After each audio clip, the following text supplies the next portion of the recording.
Wow. I actually forgot how long this game takes to boot up.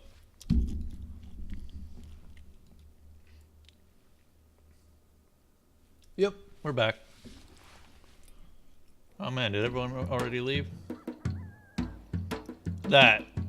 So, I'm in a weird spot with where the water tastes like wine because this is one of the few times when... Jesus, the music is loud.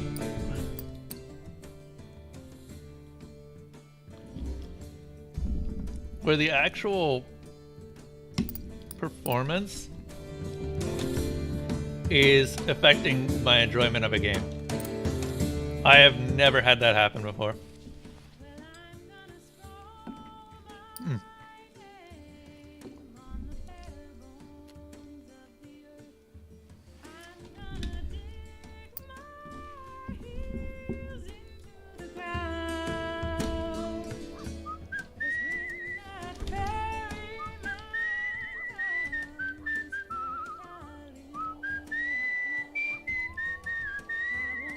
In a moment.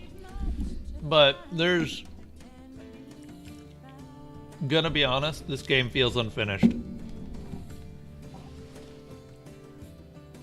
Oh, yeah. Nah, I decided to take a break from the star. Given it enough time and practice, I can 100% beat the star. But... no, not right now. I was starting to notice a little bit of a decline in my abilities to fight her.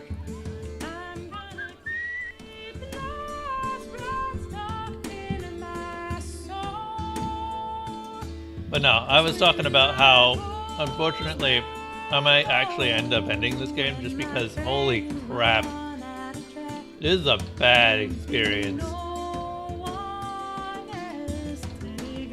The lack of a compass.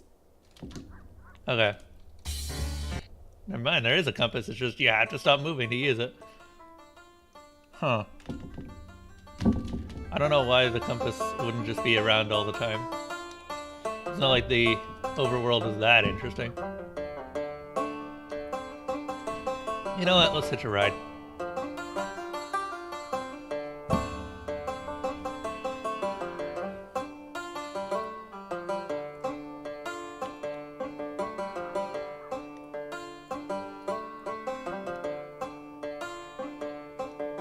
Hopefully.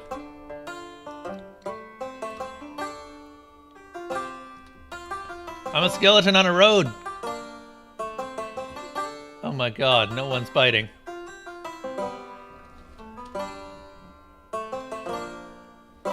But yeah, the star doesn't feel unfair, just... there's so much it borders on it.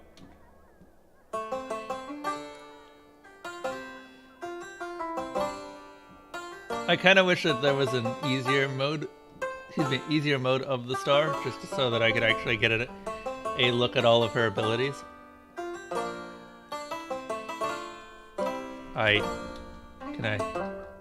I get a ride? Wow. These people are incredibly rude.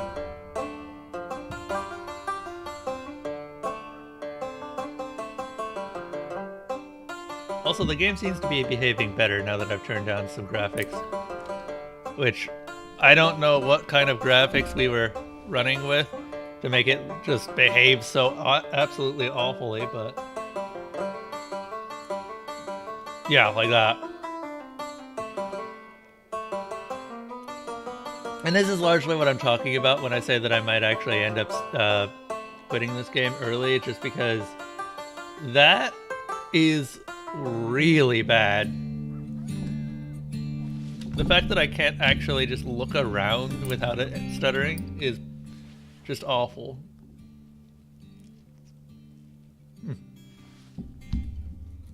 From the windows of the store, you can hear a radio turned all the way up, tuned to the Grand Ole Opry show being played across town. Two young girls sit outside listening to the music. Suddenly, Despite their obvious vexation, neither of the girls seems inclined to enter the store to see why the broadcast ceased. They seem to be preparing to leave on their bikes. When you approach, one says, Don't bother.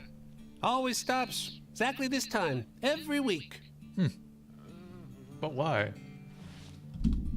The other one matter-of-factly says, That's when he died. Oh, before you can ask anything else, they've ridden away. The window is so grimy you can barely see through the glass. But it's obvious there's nothing to see anyway.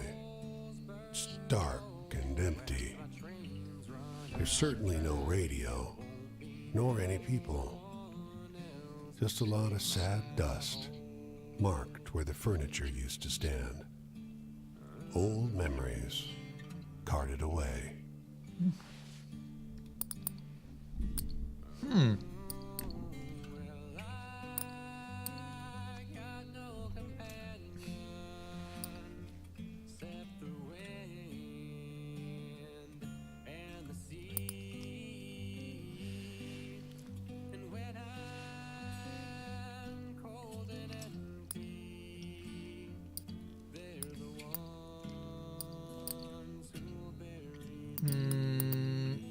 We could take a look at St. Louis.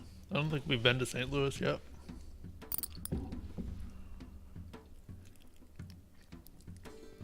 Never mind.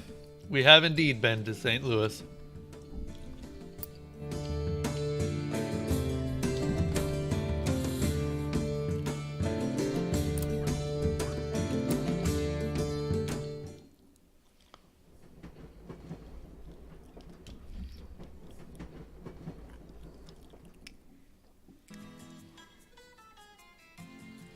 Right.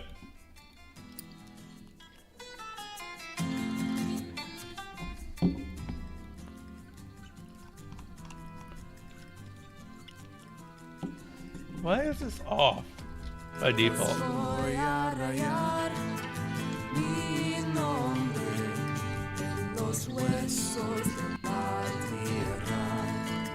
Clavaré mis tacones entre el suelo. Porque cuando la calaca You fear your feet will sink into the dry emptiness of the Great Basin. Every step is a syncopated crack of dried ground and salt underfoot.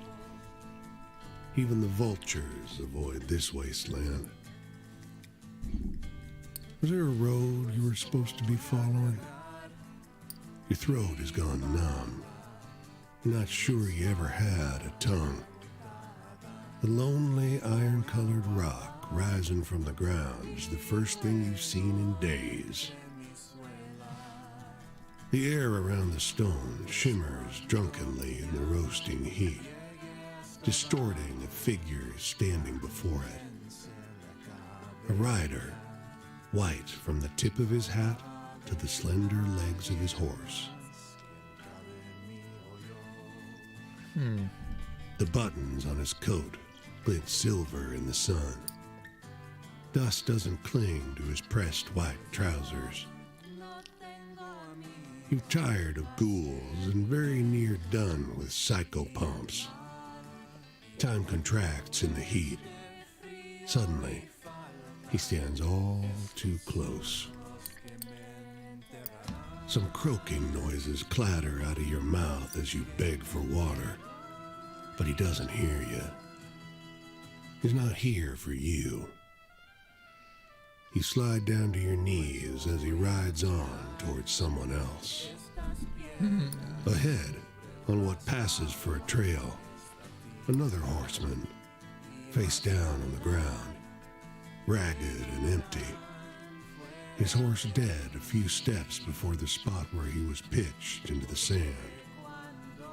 The white rider canters toward him, slow but unerring. este será mi cuento, mi canción del barro.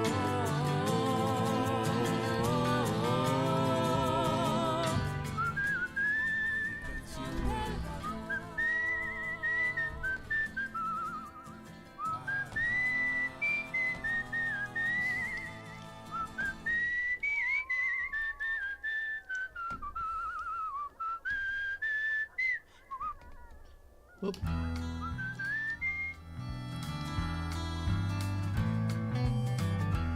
Another story over here. The railway was a fast route between two towns, but the oil which promised to make each town rich was never there. The track died fast. The citizens, like the bird, survive on pickings. The vulture gouges at a cow's jawbone, a piece of paper trapped under the skull. Your motion disturbs the bird, takes off with an air of disdain. The buffalo is long dead. There was no meat left. It lands again, not far across the track. The note tears as you pull it free. I can't wait longer. Ran out of food. Mary, I can't wait longer. Ran out of food, so had to hunt. I hate it. I said we'd leave for a new life, but not one like this. Guess you've changed your mind. If you still want to marry me, I'm going north. I love you. The rider did not make it far. Some 200 yards across the track is a body on its back. It stinks. Marks in the dirt indicate someone tried to move it. Its arms are folded over its chest. A once white handkerchief has been used to cover the man's face. The clothes at the front are bloody and torn where they've been pecked by birds. There's no obvious wound that hasn't been inflicted after death. When you roll it over with your foot, the killing blow is obvious. A shotgun blast to the back at short range. Don't come to claim me for I had my time. Damn. Alright. There's some stories over here.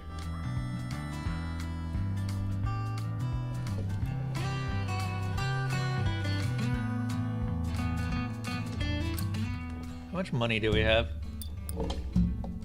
Also, are we missing any story genre? We're still missing the star.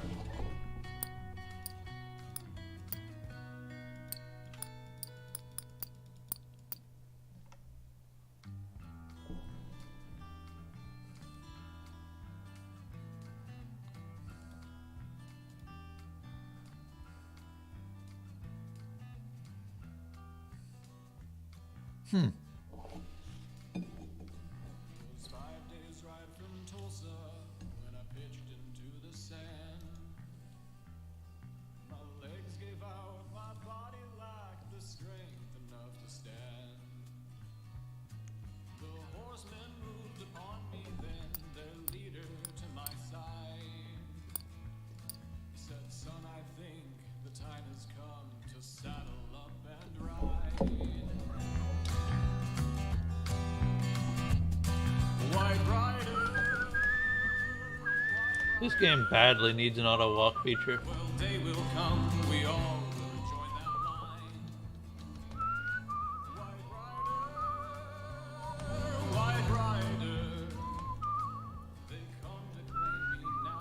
I had my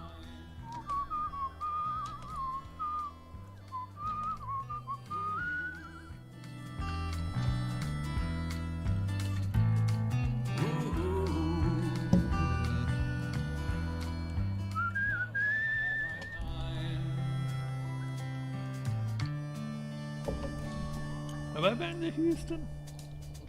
I feel like I've not been to Houston.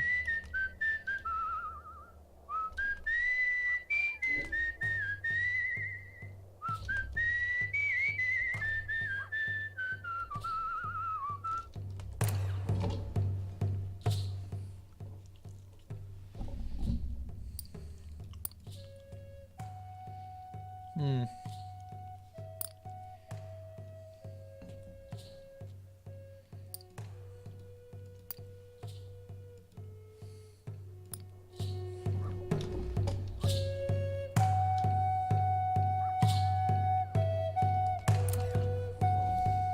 They've taken over a booth at the roadside diner, tables strewn with papers and forms. He's in shirt sleeves, revolver hanging loosely off his chest. She's in a moss-green dress from 2 seasons ago and a felt hat that's begun to warp. You slip into the booth next to him. Tell me again where you saw him last? He asks. He was in the car with me. We were just driving down the road. So where did you stop the car? He asks. She sounds exasperated. I told you. I never did. They have the same accent, same drawl from somewhere in North Texas or Oklahoma. But his is subtler, although he's been trying to shake it for a few years. You notice, for the first time, how handsome they are together. How much like a detective movie. But her face is broken by distress. We were going 40 miles an hour when he vanished. All I saw were those damn lights. In the baffled silence that follows, you find your cue to leave.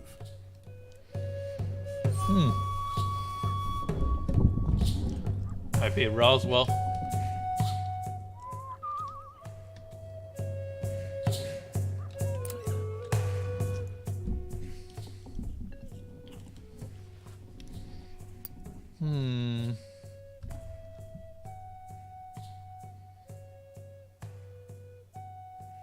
Oh, rip Piggo.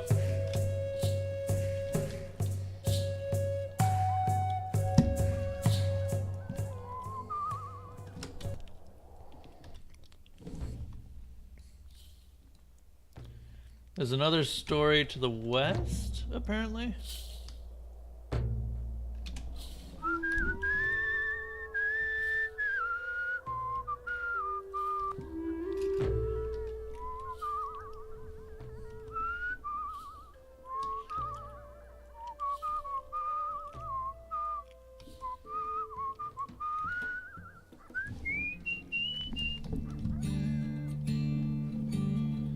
I don't know why this thing performs so poorly, but it does. Still wish that there was an auto walk feed. Hey, Lou. What's this? Well, I'm gonna scroll my name on the bare bones of the earth. I'm gonna dig my heels into the ground. 'Cause when that Thanks, man. very man comes for to tally up my worth, I won't leave much to find that can be found.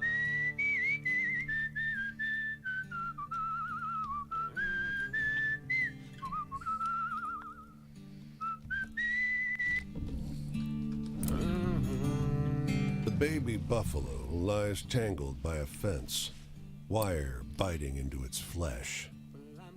Please, it says, I must reach the sanctuary before they find me. The light here has a thin quality. Colors are oddly muted. There's a taste of something old in the air. They were hunters of my kind. I am the last born. Every year it repeats. I must run. They must chase. It is the cycle that lets my people survive. You hear hoofbeats. A ways back down the road, a cloud of dust rises. The buffalo struggles. Please, help me. The wire cuts into your hands, but you untangle the animal. The buffalo charges off as soon as it's free. Come on. Follow the buff. Glance behind. A trio of riders emerges at the head of the dust cloud. You run alongside the buffalo. Not far. it grunts. Just ahead. You see the boundary, a line of rocks that mark the border, but the hoofbeats sound close. The ground dips, and the beast stumbles and falls. I'll be on you any second. You snatch up the beast and run for the boundary line. All you can hear is the pounding hooves and the whooping of the riders.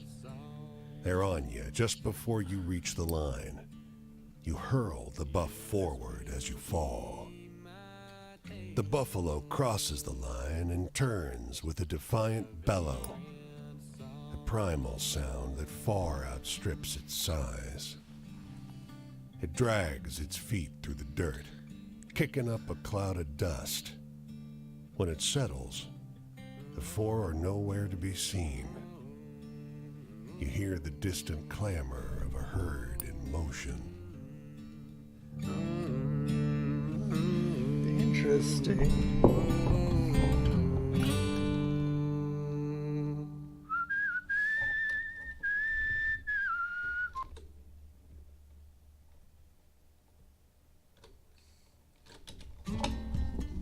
Alright. What are these? River crossings. Okay.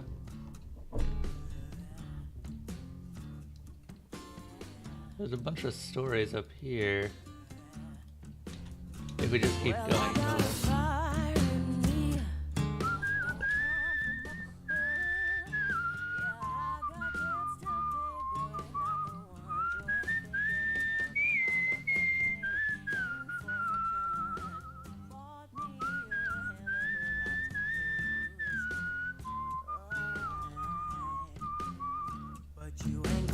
Why? Let me go. Let me cross. There we are. Okay.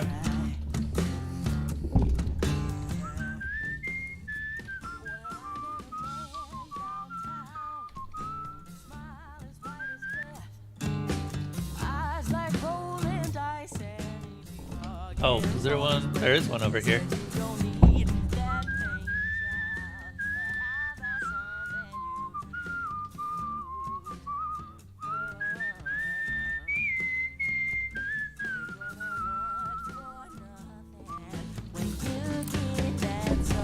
The girl tilts her basket away to hide whatever is inside.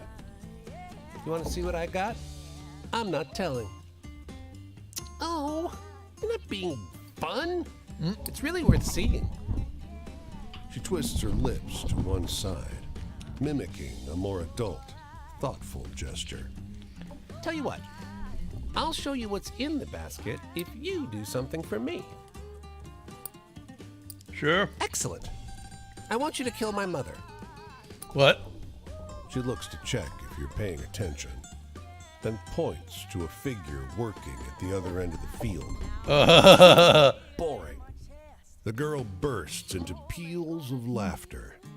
She doubles over the basket, laughing so hard she's barely able to stand. When she can speak again, she says,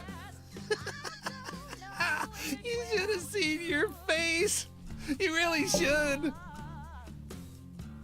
She beckons you over, shows you her basket.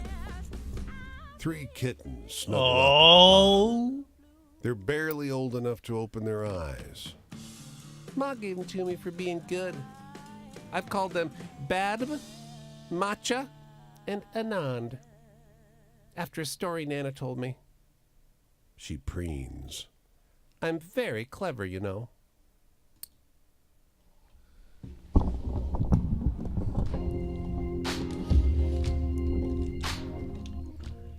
Alright, another kitten story.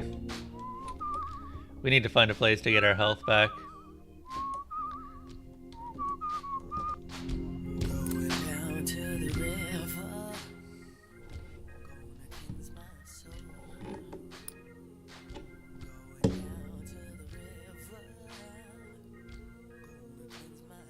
Well, thank you. That was exactly what we needed.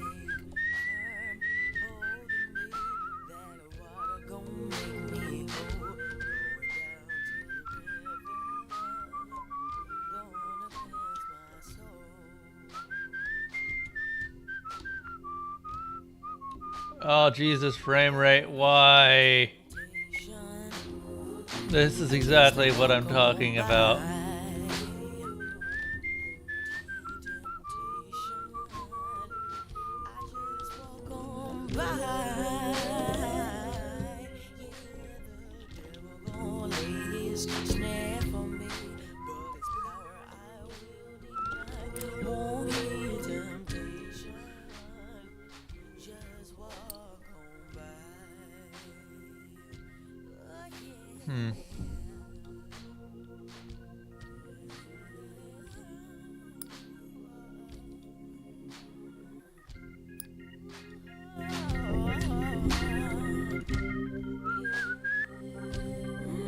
Journeyed 20 years for love.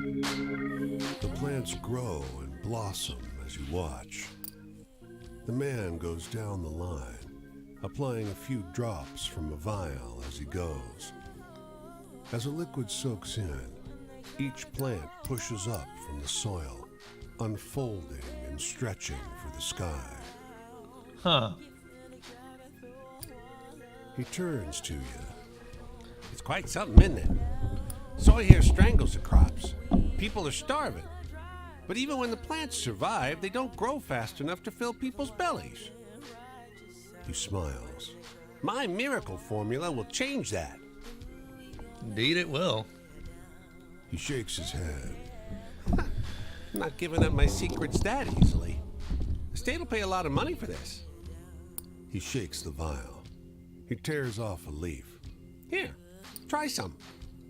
It's just bitter at first, but as you swallow, the fibrous mass burns in your throat.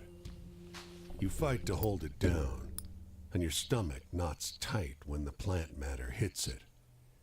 You cough and hiccup. The man looks at you, curious. He waves a hand. Well, yes, there are some kinks to work out, but people are starving. They can't be fussy. It won't be long before no one around here goes hungry again. Your stomach protests. You feel like you'll be hungry again very soon indeed.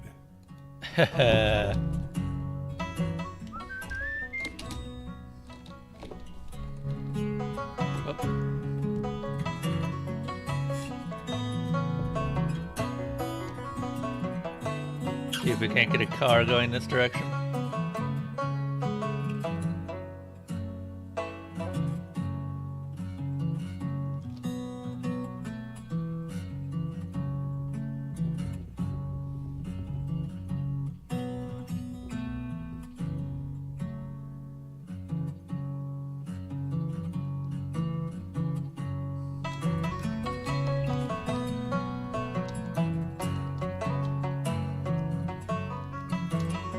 Oh, 10A, since you're still around, you still haven't actually chosen which reward you wanted from the prize pool. I suggested a few. I don't know if you saw it.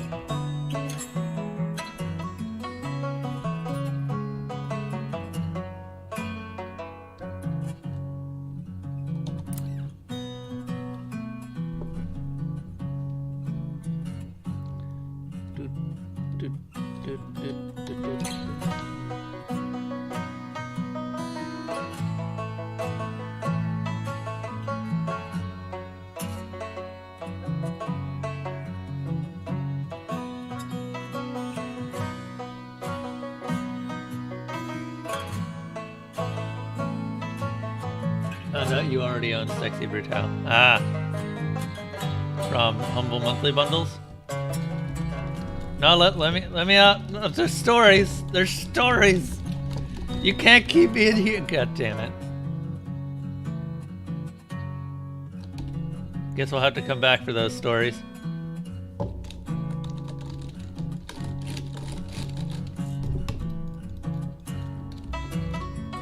We're going to Santa Fe. Santa Fe.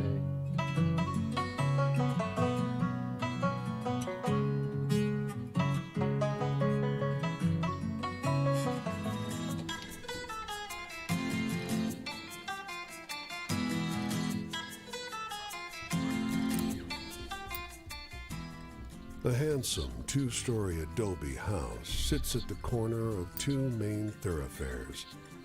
A for sale sign tucked into one of its windows. An older man in a shabby suit rushes up to you. "Don't go in there," he shouts, waving his arms frantically. "That house is haunted!" Hunted. The man droops. "Well, cursed. My former student built it.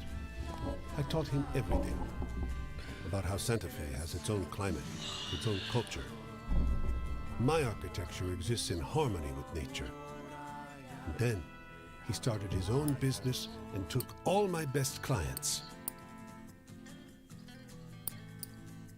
Haunted by the injury of a venerable architect, as all his houses will be."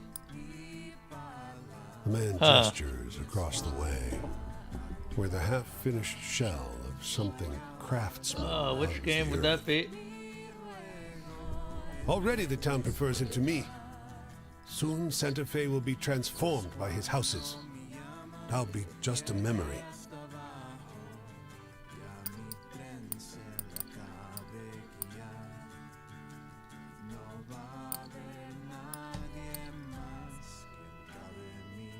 It starts to rain in the kind of torrential tree stripping way that only happens once or twice a year.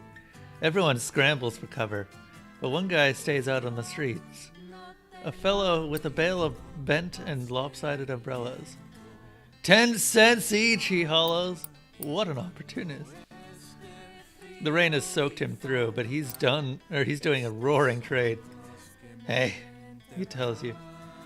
Go round and around the main shopping streets and pick up all the umbrellas you see, okay? People sometimes drop them when they blow inside out. I'll pay.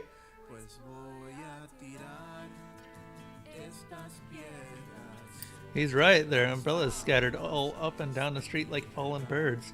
You gather up an armful, and the umbrella seller buys them all off you for a couple coins. The next morning, though, your throat is hoarse and your nose is running like a faucet. Damn it. Well, we get some money, I suppose.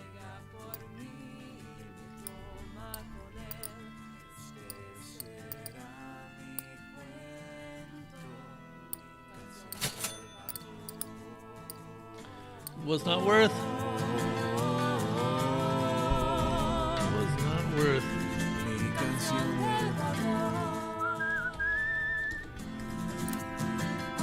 The strains of ragtime rise from an almost tuned piano.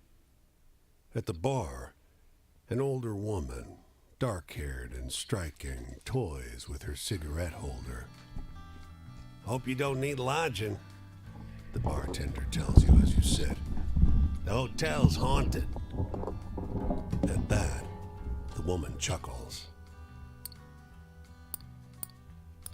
Was 3 days ride from Tulsa en route to Santa Fe. Huh. And there beneath the blazing sun, That's an old story. Way they tell it, there was a lady living on the 5th floor. She liked to have a good time. Now, she had a boyfriend who didn't like that so much. Got jealous. One day, she disappeared. Can you guess what they found in her room? She grins at you. No one. Just a pool of blood. And a note from the boyfriend saying she'd be sorry if she didn't listen to him. He got arrested. Couldn't prove anything without a body. But he stopped drinking after that. Maybe even stopped being mean. You think he did it? She laughs. I doubt it. But it scared him good. Some fool hotel maid thought she saw the lady in that room after. Now everyone says it's haunted. She laughs. I'll tell you a secret, though. If I'd have known what would happen, I wouldn't have gone back for that necklace. Yeah, I think we've all got like a ton of libraries. Monster Hunter's really good. Dark Souls is fine. I'm somewhat surprised you haven't played Dark Souls 10 It's really good. For to join your faded line.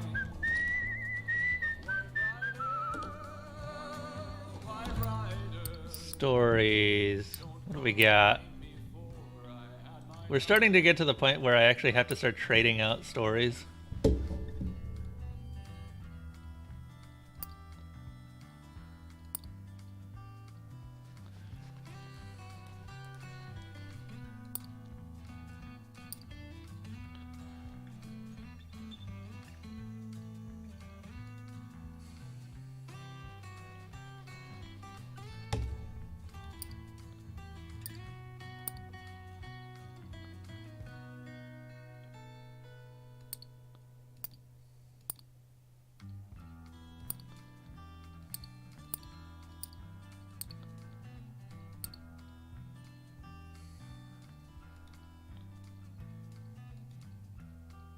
Ew.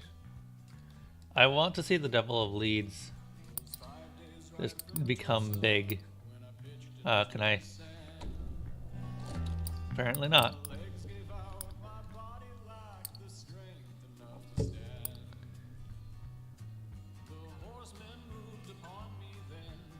Oh God.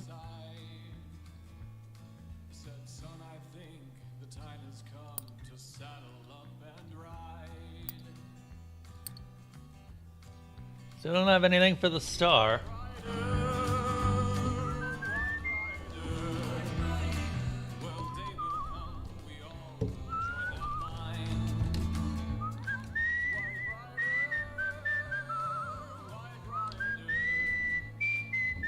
Oh.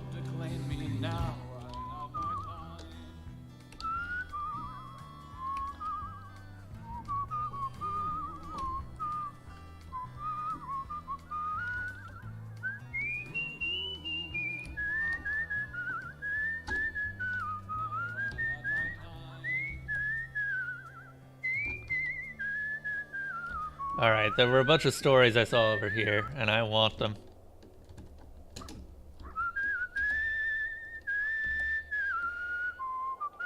Played some of the games, but you've never bought one. Ah, okay.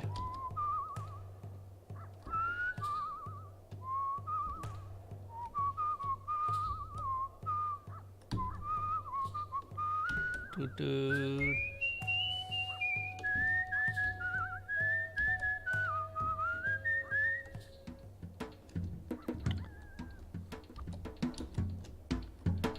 Come on.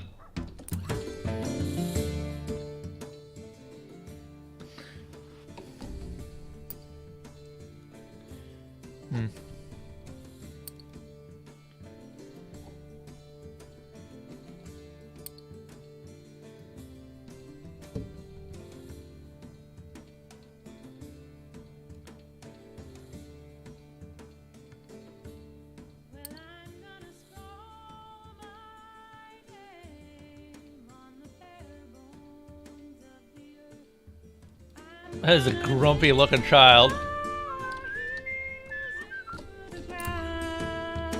There's something wrong about this lonely farmhouse. The cows have unusual rain over the porch, and the open door shows a cow lying in the empty parlor. The flower boxes are still well tended, though. There's outgoing mail in the box.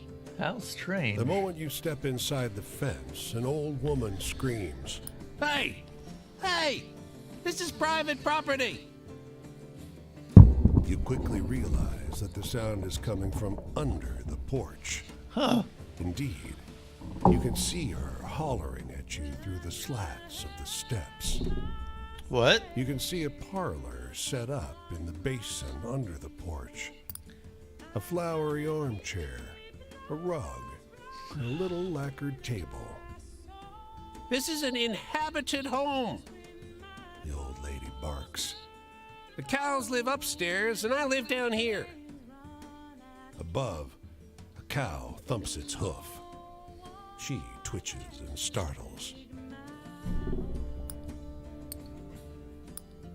Her whole face melts. Thank you. sobs. Thank you!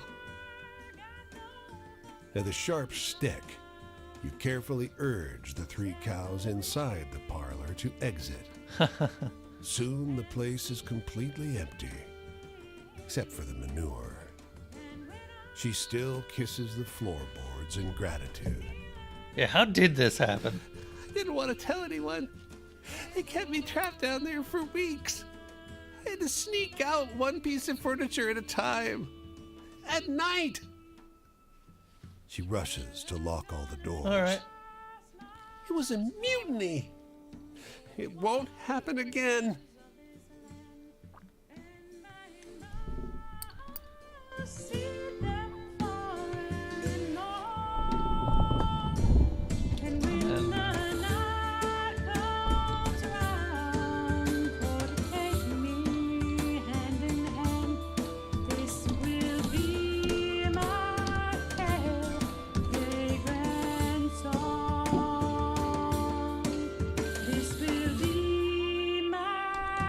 Come on. There we go.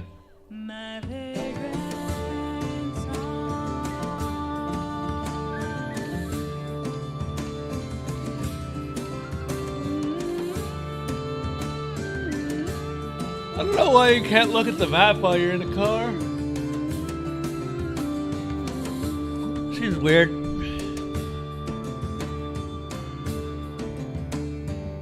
I mean, you're not the one driving it, right?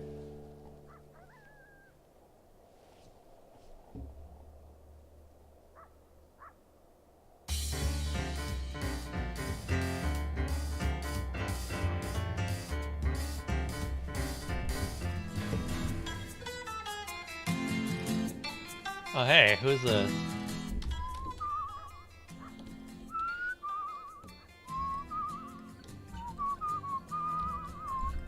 Not someone I know, I don't think.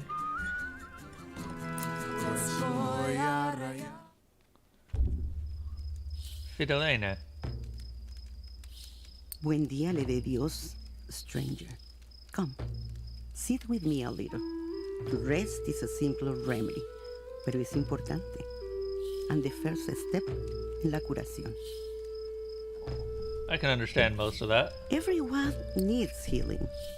It has always been this way. Sometimes it's a toothache, and sometimes more. Resting the mind is difícil.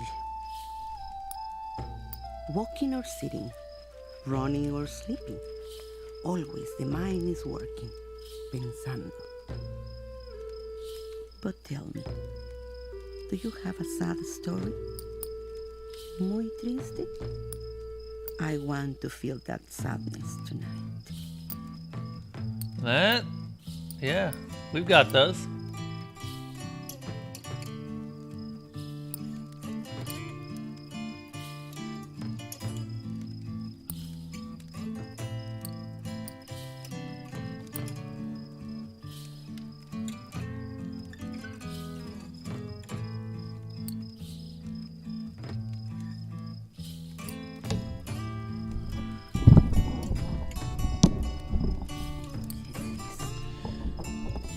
I will say a prayer for them.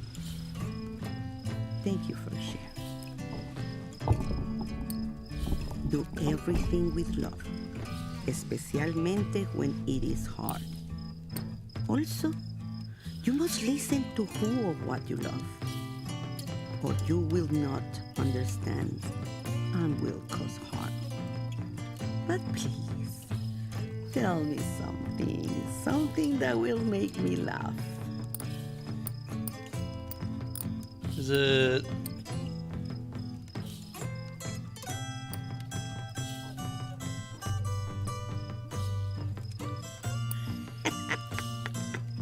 And that story will make Miss Niñas laugh too. I will remember it. Traps? Sickness is like a trap. Una prisión that damages the body, spirit, and mind of a person. Sometimes there is no release from that prison. But now, do you have a story about hope? About happiness? happiness and the goodness in the world? Fortunately, you are already mad. You're kind to listen to una vieja talk of nada. I have learned mucho en mi vida. Now, I wish to share more than ever. Perhaps you want to hear this old woman talk again?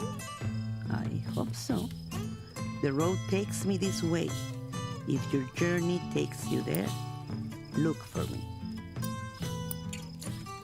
I will.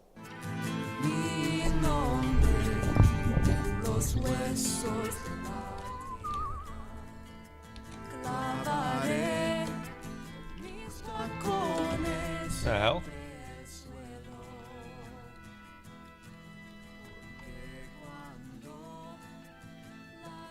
Huh.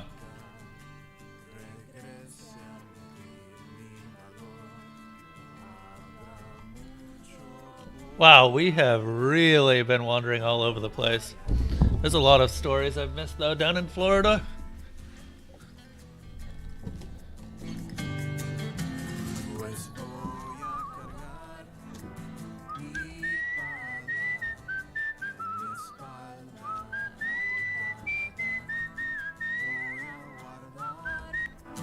Mi juego entre mis suelas. Pues cuando mi llama llegue hasta abajo, ya mi tren se acabe y ya no va a haber nadie más que carne o yo.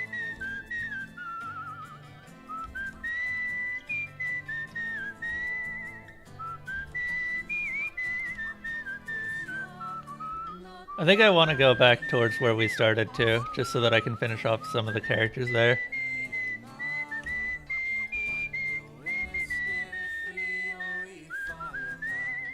Estos son los que me enterrarán,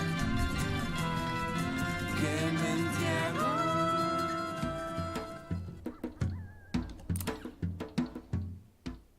This should be her. Yep, Fidelina. Bienvenidos. Come, sit with me. Sit with una vieja curandera. It is safe conmigo.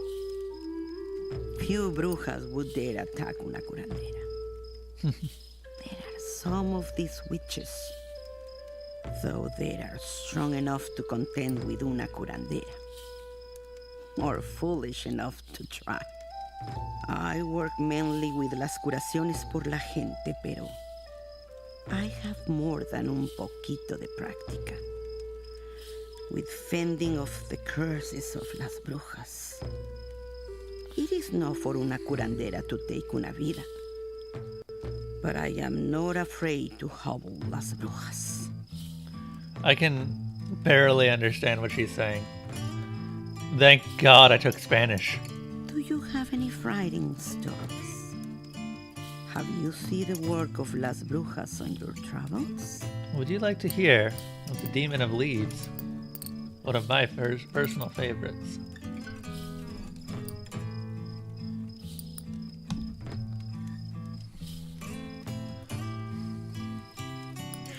What a good story. Like what mi hermano used to tell me as a girl. Sadness. I have bitter memories.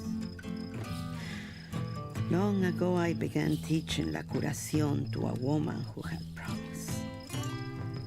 But she left for the city, renouncing las curaciones as witchcraft.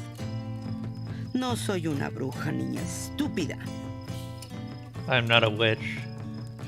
My daughter is stupid. Or the girl is stupid. But tell me, what is the most frightening thing you have seen on your travels?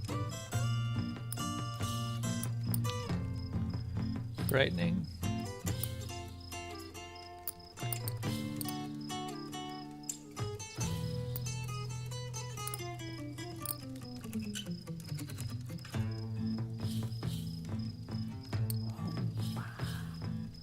What a story.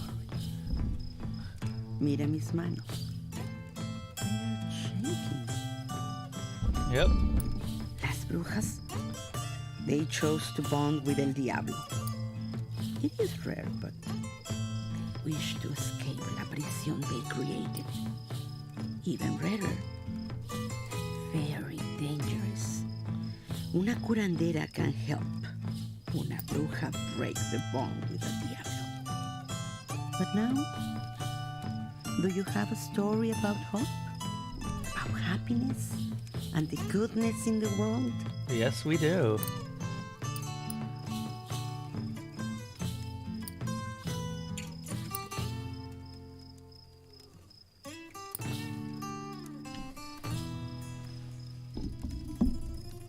No lo sé. These kind of things sound awful to me. Oh, okay, really? Nature? It is the way of nature to have balance. To have good and bad. Las brujas work the evil forces of the world. And I work with the good to keep the balance. Keep the evil from overtaking the world. There are not so many curanderas now. And maybe more brujas than before. But tell me, what is the most frightening thing you have seen on your travels?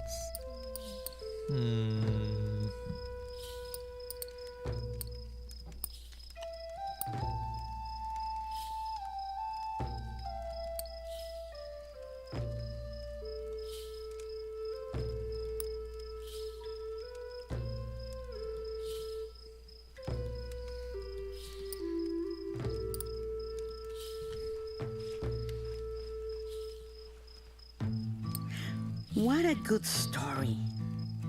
Like what mi hermano used to tell me as a girl. In the past, mis niñas, they did not have the gift for las curaciones. But still, I taught them a little so that they could care for their families. My youngest, she was so eager to learn, but Las Brujas' curse keep her from the simplest remedies. Pobrecita niña. Oh, I want a good, exciting story tonight. Una aventura. My journey is not too much an adventure.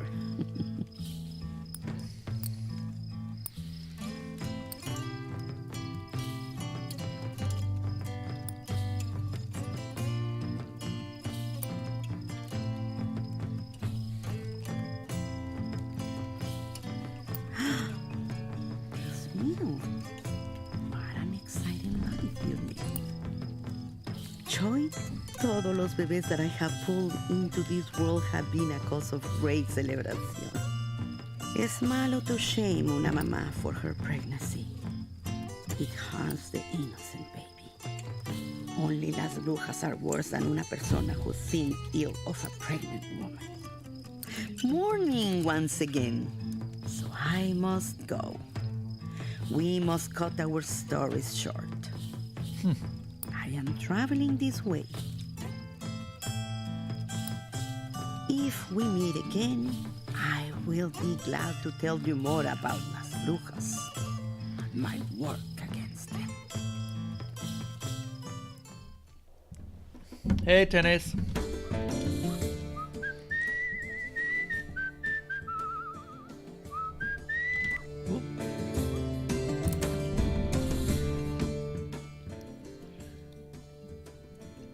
After gossiping for a while about the weather and the crops and the state of the world, all bad and getting worse, he takes a different tack. You look for someone who likes a good story. Or you look like someone who likes a good story, he wheezes. Try this one on for size. After loudly and repeatedly clearing his throat, he tells you the story of the bushwhacker's vengeful ghost. It sounds a lot like the story of the wounded soldier, but with some parts changed and other parts added. When he grins up to you at the conclusion of the tale, you give him the effusive praise he's apparently expecting. You have to remember that version, even if it's not quite what happened.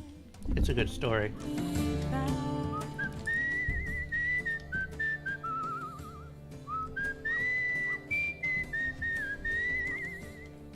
We found a curandera, fighter of witches, which actually has been really interesting. Basically a Mexican wise woman, I guess.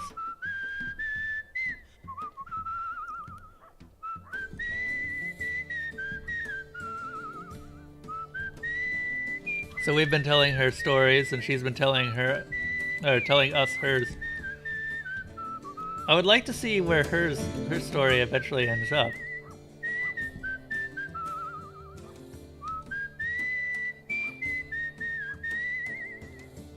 God damn it, frame rate, please.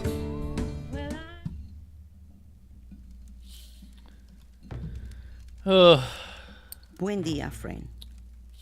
Since we last met, I continue to make las curaciones and to hobo las brujas so that they cannot do harm. Las brujas work with the will of El Diablo. Wherever I journey, I seek them out and stop them. I also search to find an apprenticed curandera of my own. But tell me a sad story. Lovers separated, family lost? Some story full of tears?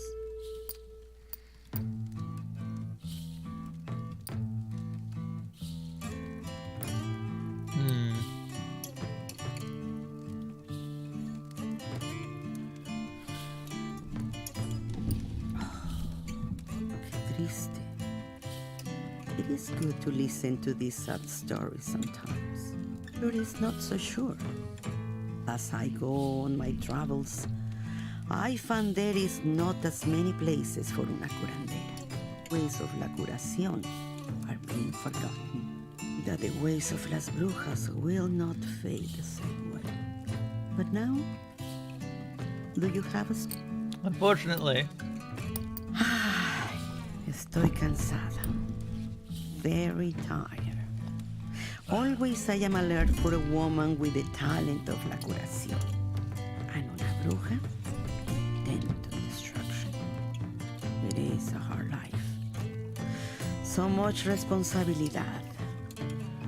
It wears on an old woman. The journey take me this way next. Where will you go? I hope we will meet again.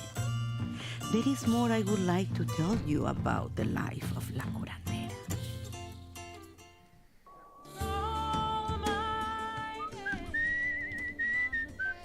Yeah, we'll meet her again. If only because I actually do want to try and max her out. She's a nice old lady. Except to Bruja. Witches.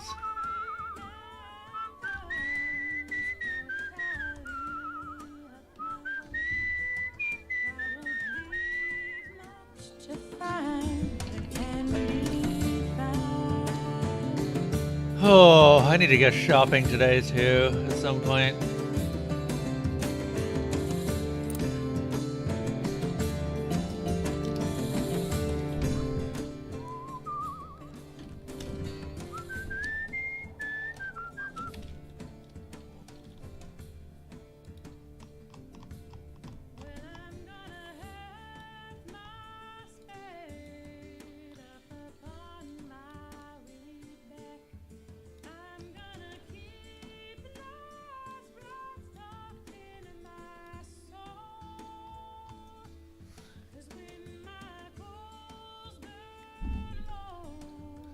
Huh.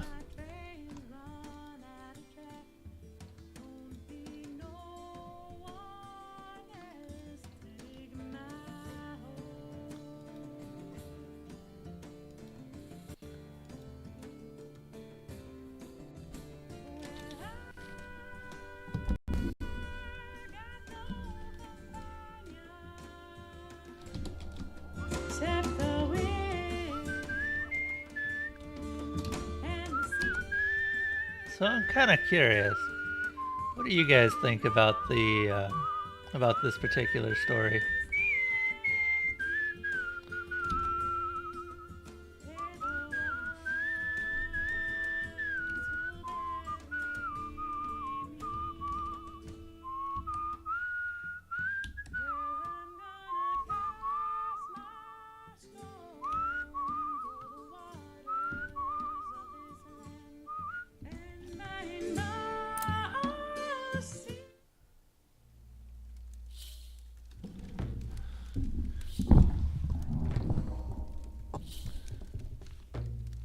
Oh, Hola.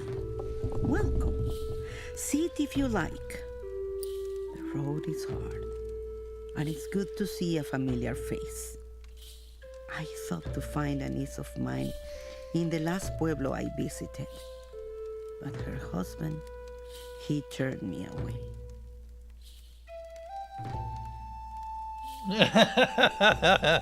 Called me bruja.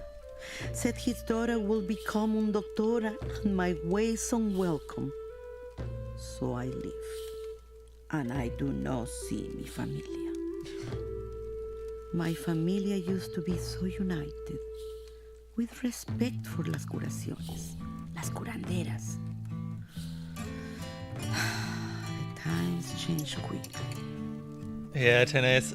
You should just give those to me. I'll deal with them for you. Oh, please, tell me stories sobre la esperanza and all the good in this world. So, I have a problem, actually, related to food, which is not that I don't have enough of it. It's just that as time has gone on, my taste has changed to the point where I'm not sure exactly what I have a craving for anymore. The good in the world, you say?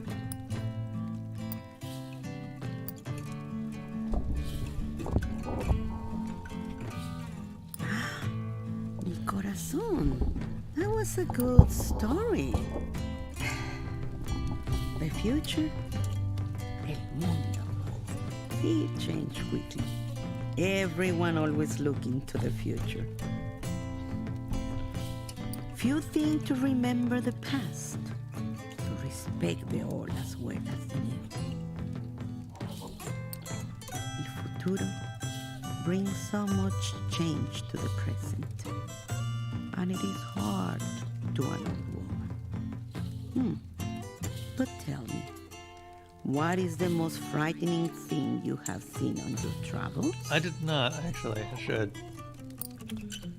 When I go shopping today, I might as well pick up the ingredients because there's nothing stopping me from making it.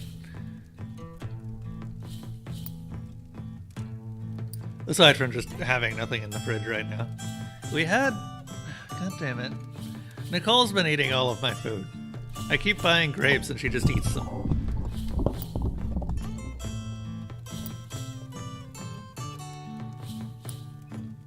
Sorry, what did she say?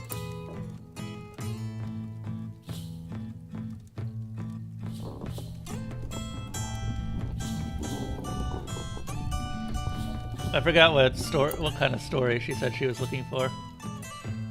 She wants a scary story.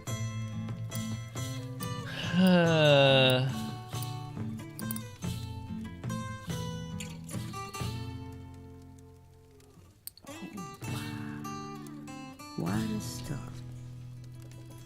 Mira mis manos. They are shaking. Your LO loves Jeeps. Or Geeps. What are those? Am I trapped? La curación must be adapted to each person, to their faith, age, what ails them, and so also change with the times. La curación has a place in the future. It's not stuck in the past. I am trapped not by the changing times, but by the presumption of the people. But now, do you have a story about hope? About happiness and the goodness in the world? Yes, we do.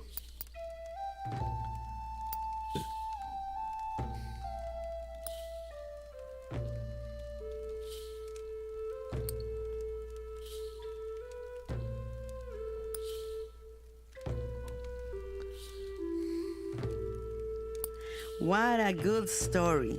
Esperanza. It is the most important, I think.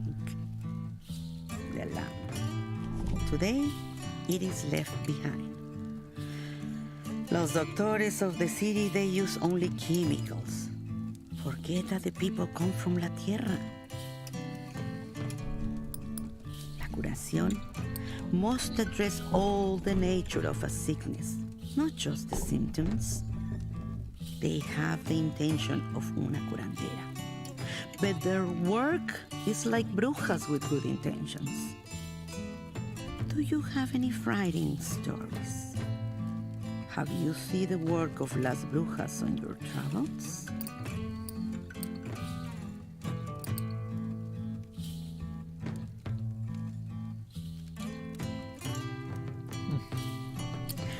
What a good story. Like what mi hermano used to tell me as a girl. Luck. The community of my village used to say they were lucky to have a curandera. Now, I hope fate bring me to cualquiera that needs healing here on the road.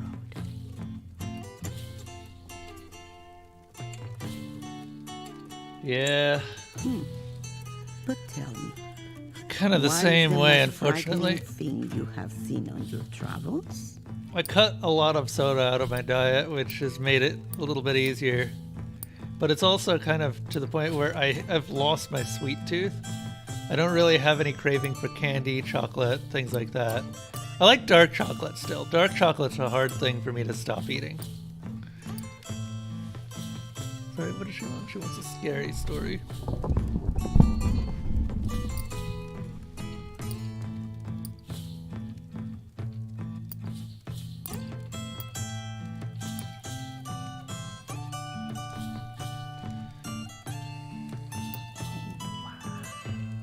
Yeah. What a story. Mira mis manos. They're shaking. It's kind of interesting because I feel like it's something that is an acquired taste, but it's a taste that I've acquired so much that I kind of hate milk chocolate, to be honest. Our path together, my husband. Que Dios lo tenga en la gloria. He was so proud to have won my heart. When la curandera of my village called me curandera for the first time, after I defeat una bruja, he bowed me and also called me curandera. Placeholder text.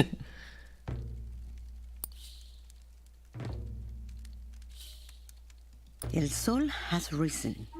I am sorry, but I must be on my way. I am sad.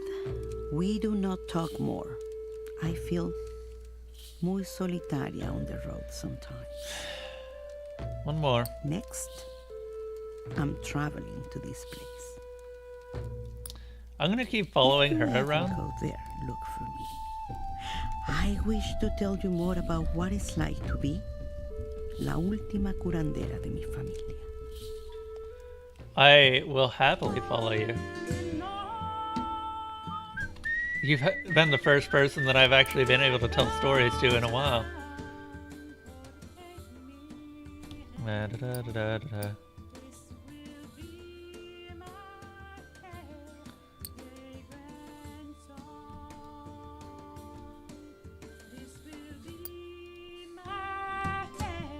Story grew in the telling.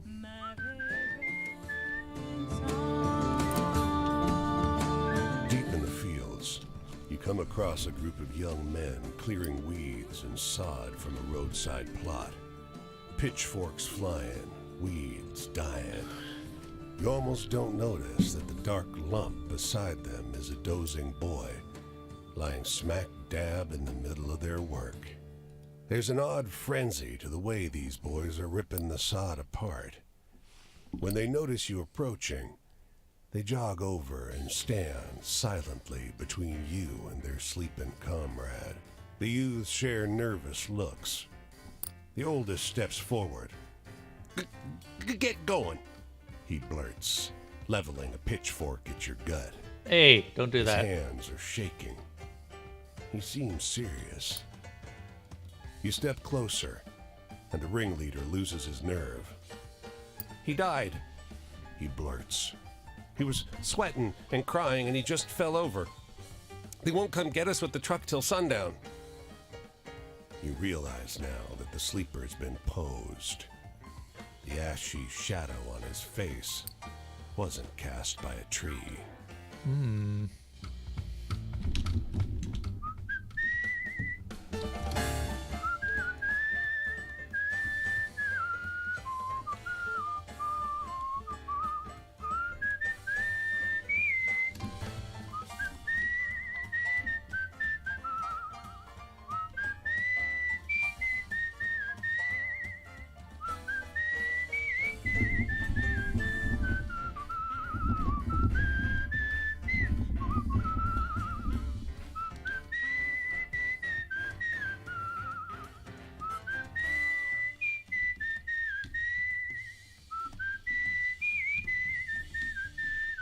Some good whistling there. Alright. Hang on a second. Let's swap out some stories.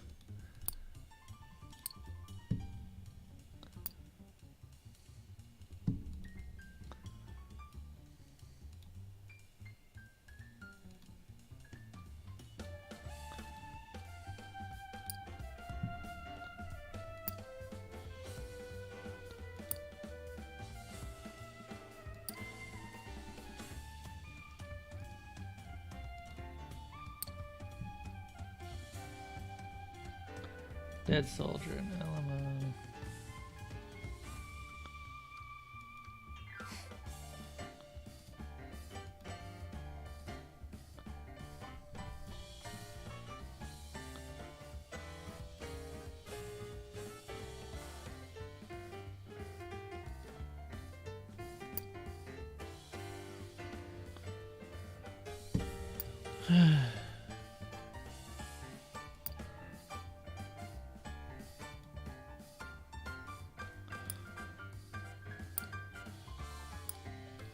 All right.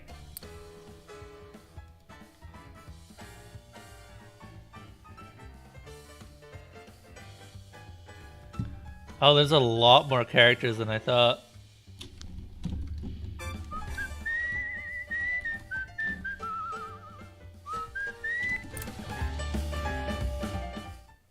Going to try a flavor of protein powder next month, but I haven't before. It's cold brew cafe latte. Huh. Interesting. It is good to see you. My journey is hard and my thoughts are hard. I am glad to see a friend. I often think about my family, about how they have changed, about how the world has changed. My niece's husband is not the only one to lose respect for las curanderas. But tell me, what is the most frightening thing you have seen on your travels? Let's see here.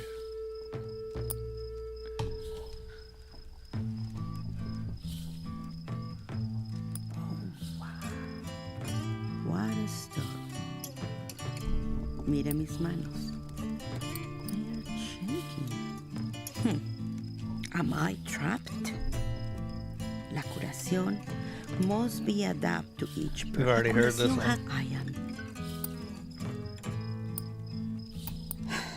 I am the last of my brothers and sisters, the oldest of my family. I should be La Doña, head of my family, of my village. Una curandera who has trained at least one apprentice into a curandera. Instead, I am a simple and old woman who wanders alone. My ways, the ways of old, they are being left behind like me. Is it the same for you? Are you being left behind by the world?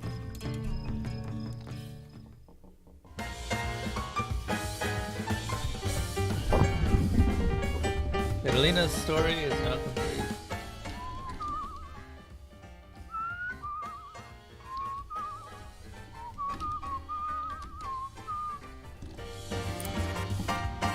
over a shared, crusty loaf of bread. The farmer notices you looking at a prominent, tattered scarecrow in the field. Oh, you like old Barney? He asks.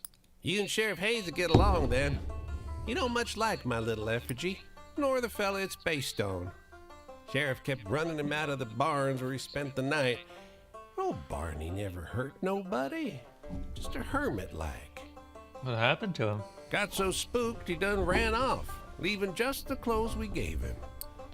Sheriff Hayes was a happier man from then on, except when he comes by and sees my scarecrow. Doesn't never look at it. The corn shuffles in the wind, whispering to you. Or is it the scarecrow?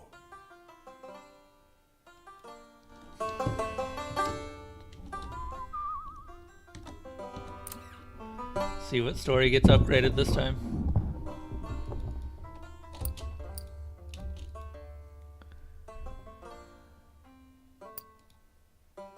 Huh. You can't skip through these. That's kind of weird. The man who ate only molasses. Huh.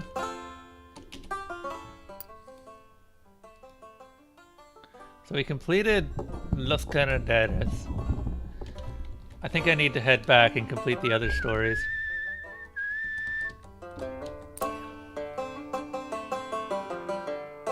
Finally getting your feedback after having some health issues slow you down in the fall. Yeah, I don't know how you do it, man. I keep trying to get back into workouts, but I always eventually end up just kind of letting myself down. I guess part of it is that I don't especially need to work out, and there's not really much of a reason, I suppose. I lack the motivation to get it done. The man lowers his paper as you come near. His weather-beaten face is drawn. They say it's spreading. The dust is strangling the land. Half my cattle suffocated in the last storm. We cut open the carcasses to salvage the meat. They were filled with mud. He licks his cracked lips. They stay dry. His land is dying. The harvest fails again, people will too. You look past him, over his dust-choked fields. You can't imagine anything growing here. Where would we go? My family came here for a fresh start. All we have is our claim. His voice is hoarse. We came here when there was no more work back home. Now this. If we leave, it'll just be something else. Your skin prickles gently, though the sky is still clear. Duster's on its way. Big one. He calls after you. Come by in a week.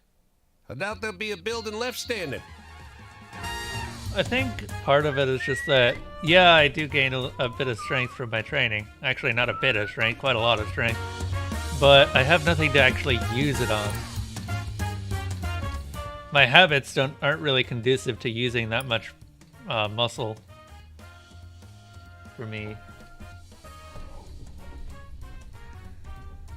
Aside from just straight up walking or running, which I can do and do quite frequently.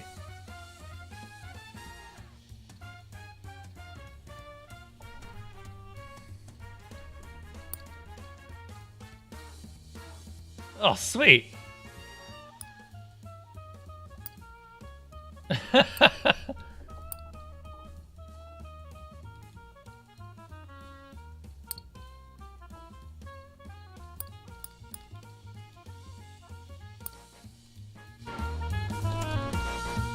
Yeah, we finally have our fully tiered up story.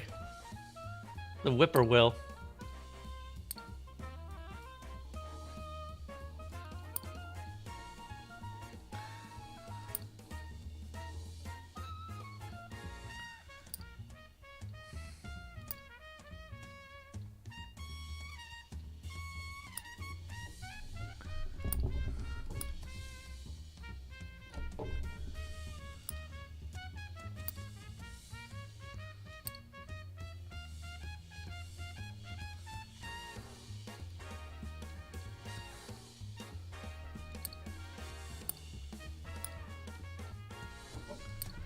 A lot of these stories still are just stories.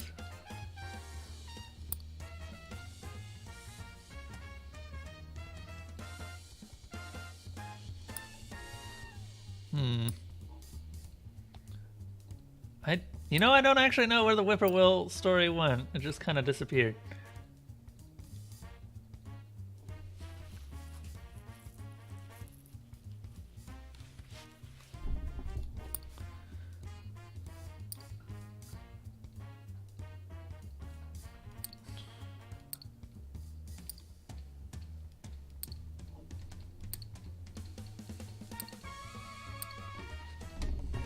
Huh.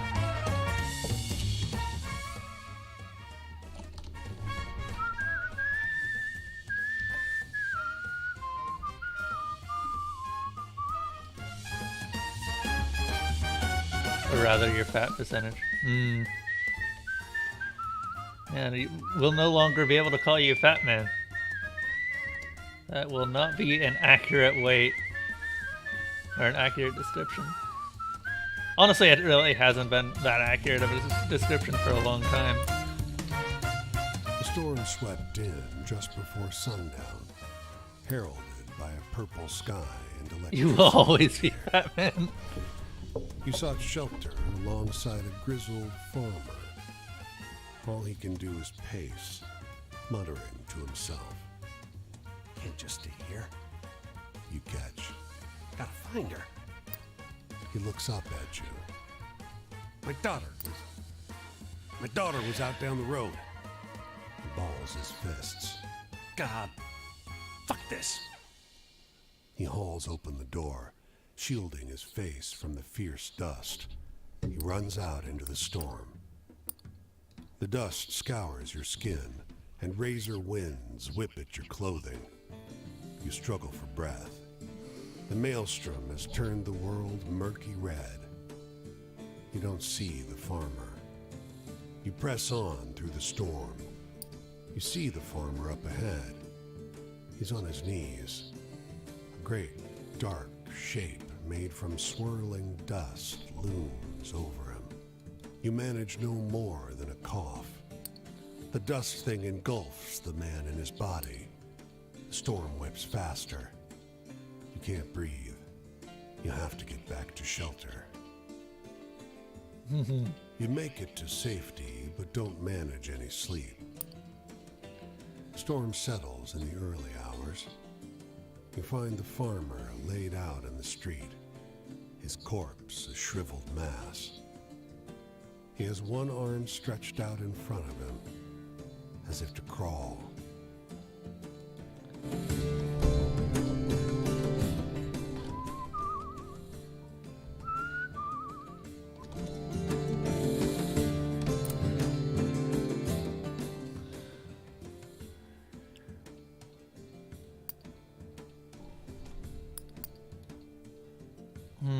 The Jersey Devil. Wait, is this the Devil of Leeds? Is this what the Devil of Leeds turns into? Story grew in the telling to the Jersey Devil, yeah. Huh. So that's what that's based on.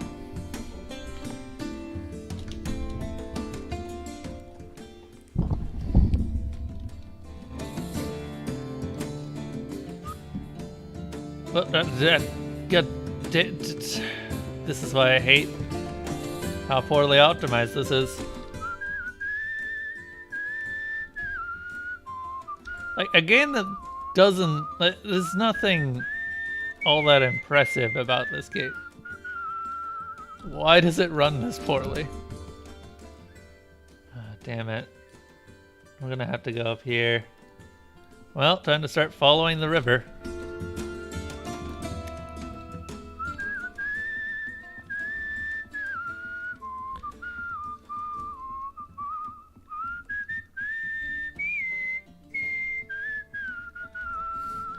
What bothers me most is that the frame rate actually does massively impact the gameplay.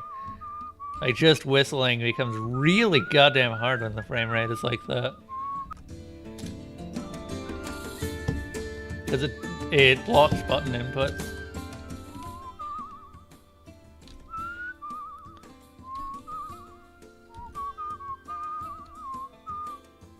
This feels like a game that just wasn't QA tested.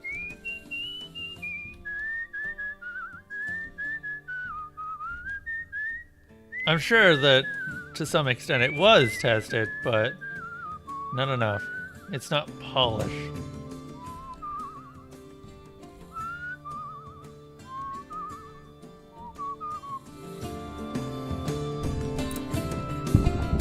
Ride with us a little while, stranger. It's a kind offer. Miles of dusty road through the rolling prairies have recast this landscape as an exhausting soup of wind and misery. There are 4 of them on the wagon, a perfect nuclear family. Mother, father, son, daughter, and a small fuzzy terrier trailing behind. But the pace of their movement is glacial. The draft horse ambles forward, one agonizingly slow step at a time. Ain't no point rushing to get where we're going. The wooden cart shivers with every pebble on the road that its wheels must laboriously traverse. The girl in the back pipes up. The going's the point, see? Time stretches wearily.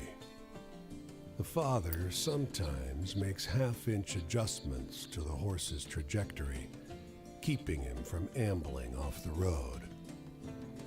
There is some intimation that they are heading for Oregon, but at no point is it mentioned when they might arrive. Huh.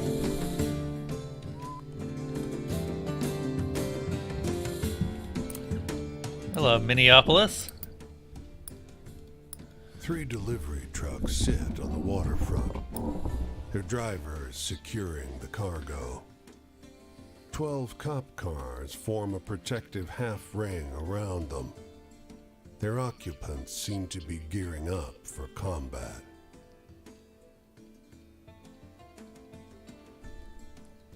You approach a pair of cops. The broad one pushes shells into a shotgun with a practiced motion and an undercurrent of excitement. His wiry partner indicates the trucks. We gotta get these through. Keep them secure. The broad cop grunts. You been living under a rock? Strikers. Says the other. Socialist motherfuckers. The broad one adds. The wiry cop looks away. The broad cop sneers. Doesn't matter. They better fall in line. The other shakes his head. My cousin's out there. I don't think their demands are... Maybe you're standing on the wrong side. Come on. They walk off to join a briefing huddle. It's a token act of resistance, but it's something. You drop onto your belly, the car between you and the gathered cops, and locate the fuel line. You jab a knife into it. It takes a few attempts, but you nick it just right and cover your face as gasoline pours out. You stand to find the thin cop watching. He looks between you and the fuel leaking over the asphalt. The two of you lock eyes for a long second. Go. He says.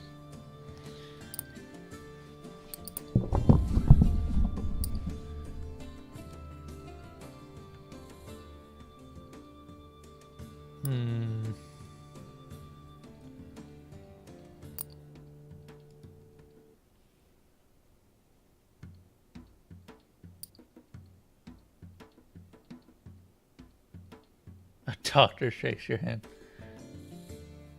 You did a wonderful job. She fills your hand with cash. Everyone was so impressed. This place has never been so clean. You keep your secret method to yourself. Woo!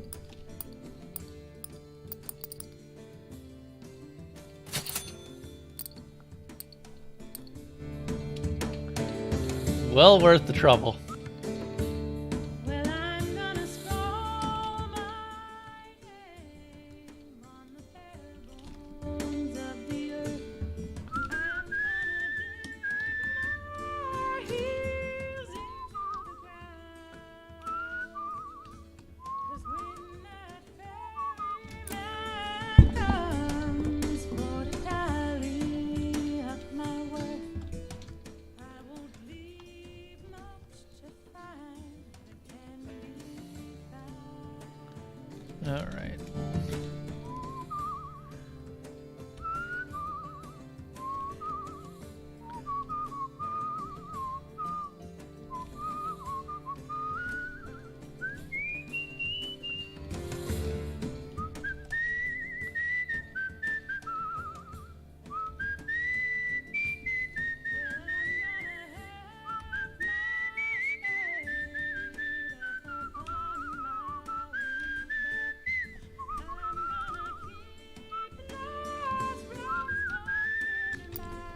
And a moment. Gonna try and find that stupid whippoorwill thing. Oh, there it is. Blackwing Death taking the soul of a drunkard.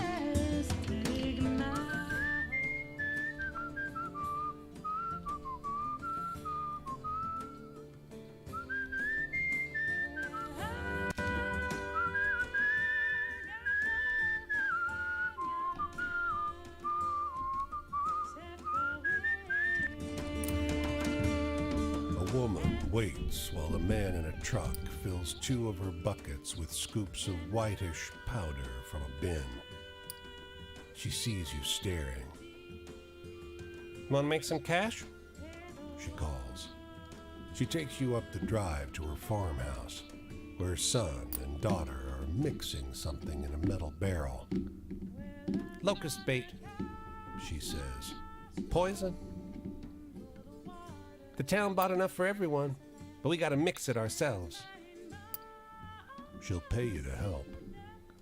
You use a broom handle to mix the poison with bran. The teens watch from the porch, faces frozen in distrustful scowls. Their mother pays you well. Huh.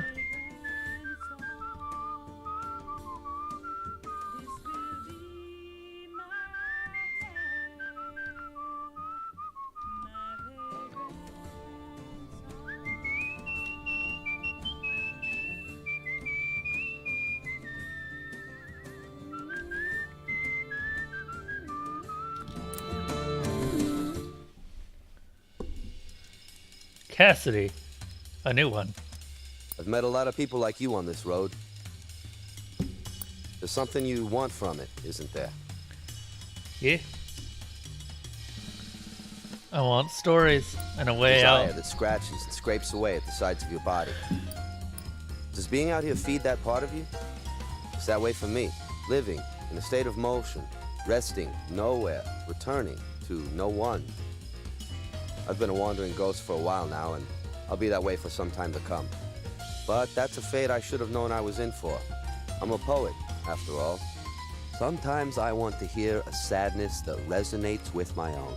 Do you know any stories like that? Tragic story.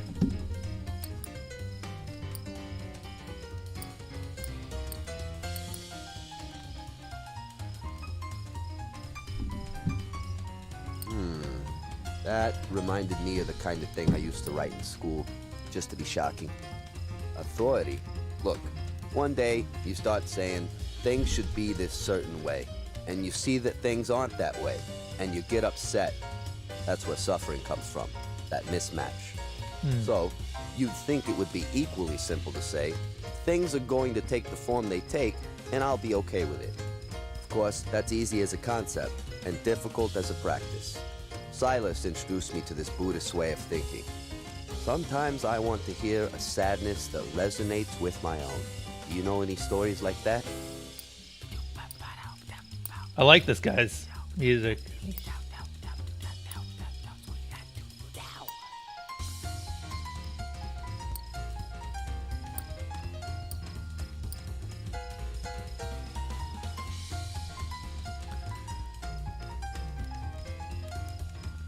That one was like getting locked out in the cold with nothing but your sorrow. I liked it. I had a family. We were close. Me and Jess and Deborah, even Pauline. We had a shared goal in the world. When I think about any of them now, though, I can feel poison rising in my chest. They didn't do anything wrong. They're all still grand folks. It's just that the situation with Silas ruined my attitude towards them, too. Who's Silas? Being jilted plays a mean trick on your capacity for love. Sometimes I want to hear a sadness that resonates with my... Nope. I miss the old group. I really do. I still have that image in my head. Pauline's house, the poets, Jess, me. But on top of them all, there's Silas. In my memory, he looms, he haunts. You ever meet someone so far above everyone else? It's like they were from a different plane altogether. That was him. A divine presence among normal human beings. Silas was part of the group, but at the same time, he wasn't. He was better than any of us. Wiser, gentler, stronger. We all held him in respect. We were in awe of his power as a writer, in reverence for the beauty of his soul. I still love him. Look, I'm headed out this way. If you find yourself out there, maybe we'll meet again.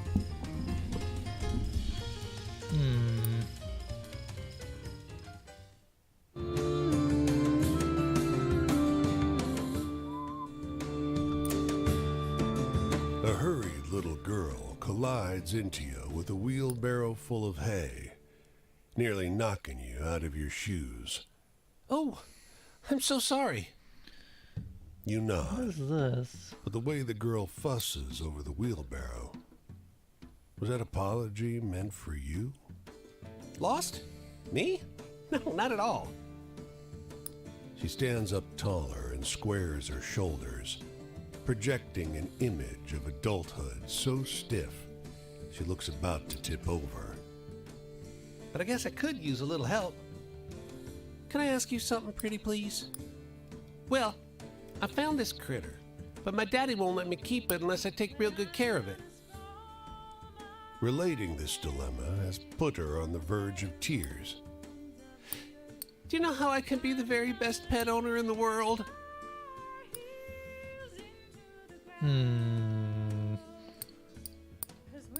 The girl bursts into hysterical laughter, like she just heard the funniest joke. I don't know how to feed it when it don't have a mouth. The laughter fades, and her look of worry returns. Any other ideas? She smiles so bright. That's all it takes? Gosh, I already love it so much.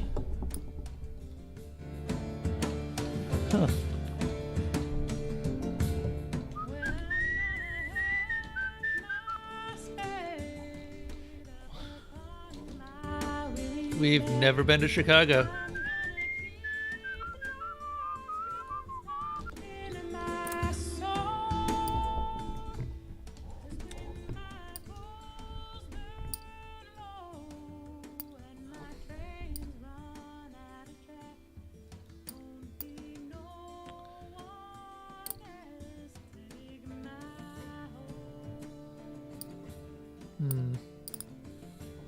It's the midday, and yet this whole neighborhood is eerily quiet. Everyone seems to have retreated into their homes as if warned of something. You soon realize what? The reciprocating sound of a Thompson gun, emptying its drum. You get behind a car, putting the engine block between you and the sound. But it's muffled, coming from inside a building.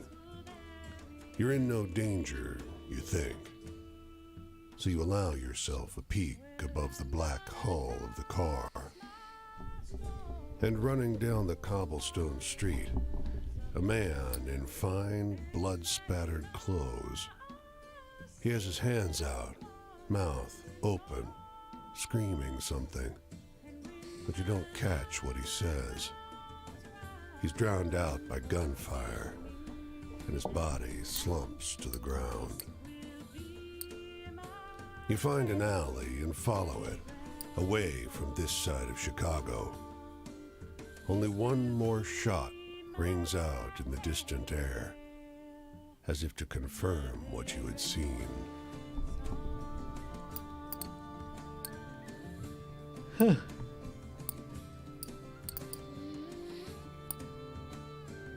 Sure, I'll grab a hot dog.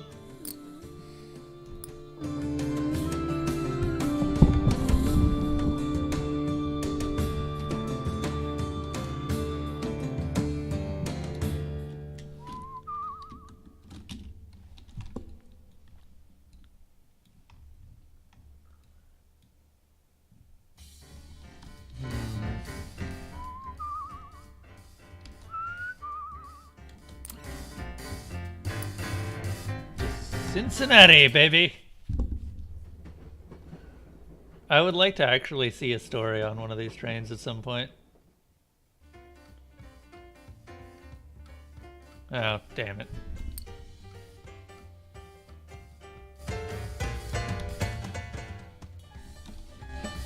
Been in Cincinnati before, right? There's a truck parked here. The driver mistakes your look for curiosity. You want to see something interesting? He asks, pointing to the trunk. He opens it. There's hundreds of metal tubes with little numbered screw-on caps sorted in wooden racks. What is it? We've been surveying, he said. It's my job to study soil health. The trunk has a map taped to it, marked with numbered dots.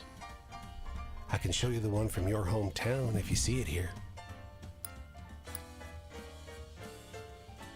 It's an official-looking map, but the state borders and rivers are wrong. Half your county is missing. The surveyor offers you a coin for directions to your hometown, but his notes are funhouse mirror English writing. Fascinating, he murmurs. We learn so much from you folks. Of this game?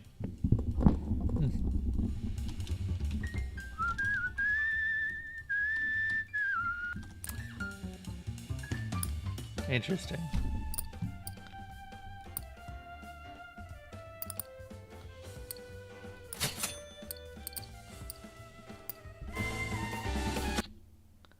Oop.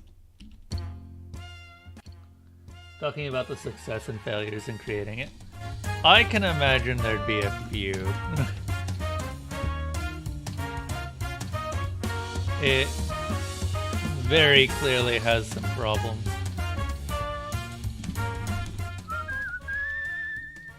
Let's hitchhike.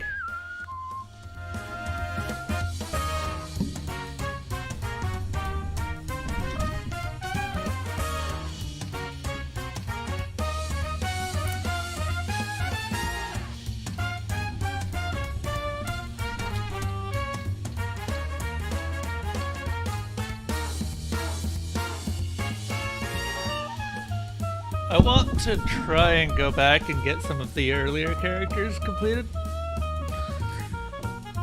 That being the porter, the hobo kid, and the war veteran.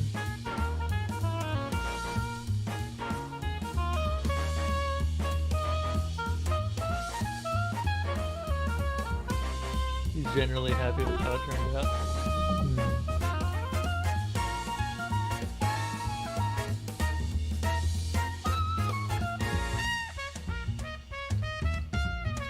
Take a look at it after this, though. Jesus. It almost seems like he really... Wait, was it just created by one dude?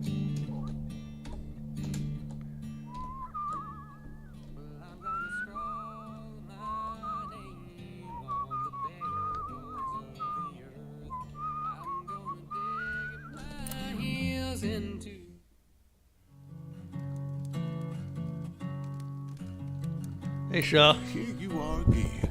Good to see you on your feet still. How have you been? Does traveling make you feel free? This journey has made me see how free I'm not, even though prison's behind me. One dude did the bulk of the work. Yeah. Now I live in a prison without bars, and I can see it all around me.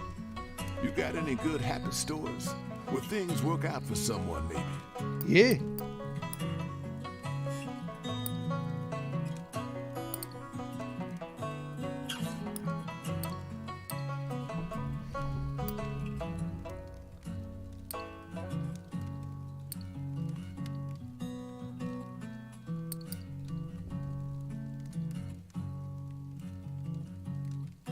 That was a good one.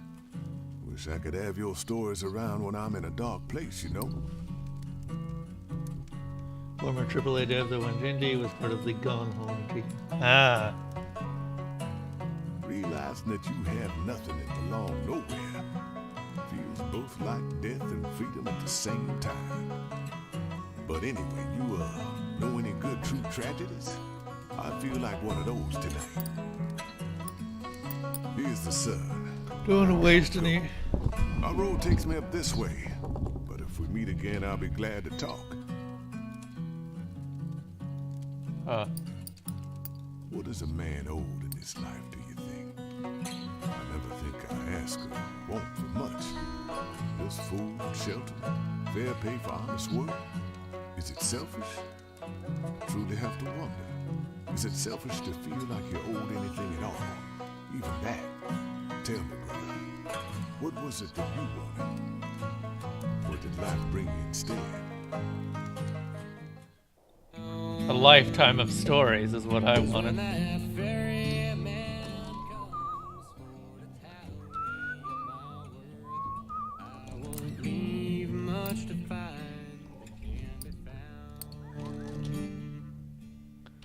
Okay.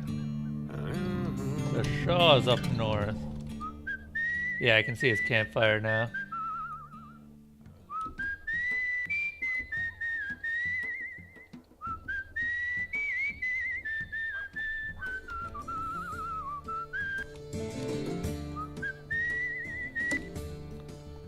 Oh, he's across the river? No. Shaw's right there. I'm not sure who that is. Oh! Another character that I really want to find out more about. Made a deal with the devil. Lost that deal.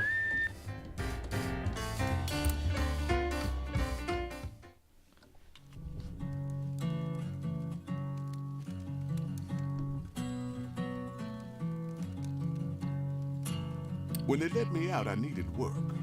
Weren't too particular The about hell? staying in Alabama after I seen the way those men's eyes went looking at me. My son was headed up to Chicago, and I wrote him a letter. He made it sound like a paradise. Money falling out of your ears up north. Money spilling out of your pockets. White men who actually met your gaze and said hello, he told me. And at that, I laughed. As I made my way to Chicago, I felt a bit like Moses, if I'm honest. I felt as if the country was splitting to make a path for me. A path to a new life. So, tell me a sad story. Sad and true, okay? That we can do.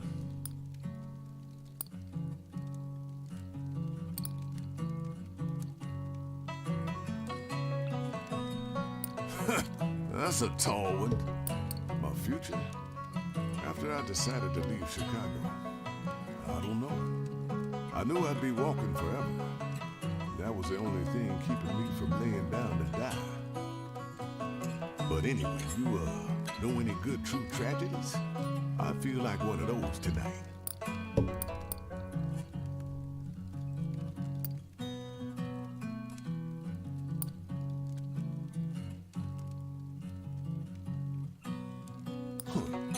You sure that really happened? My place?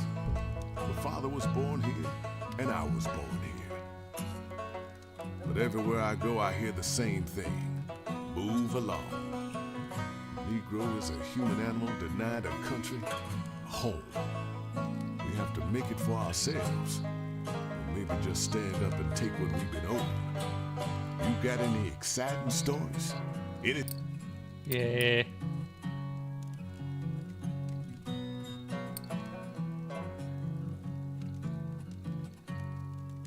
Now that's a story to keep a man on the edge of his seat. My George, that's simple. Sometimes all it takes is the promise of something new, something different, to make a smile split your face. But anyway, you know any good true tragedies? I feel like one of those tonight.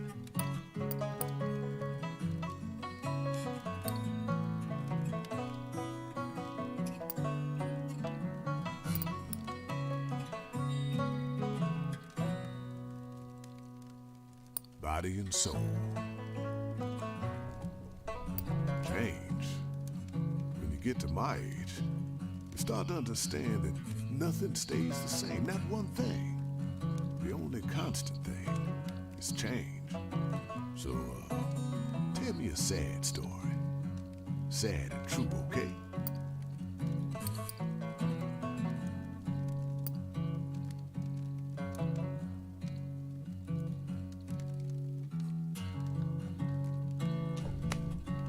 I hear you. Is heaven for me? Or is it for my son and his sons and his sons? That's what I wonder now. And that's what I'm sure my father wondered. Son's almost here, so I gotta get going soon. You do too, right? Yep. I hope we get a chance to meet again. If you head up the road this way, well, I won't be settling down anywhere. If you're watching the road, you'll find me eventually. I can't stop now. Don't have anything left to stop for.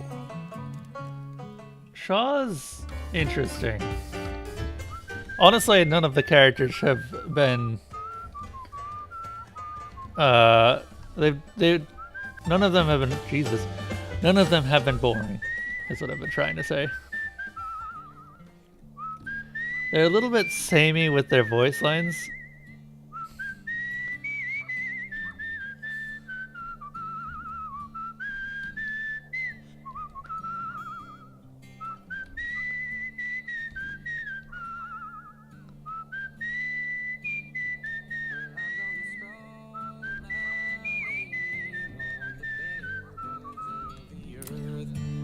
This should be Shaw again. Yep.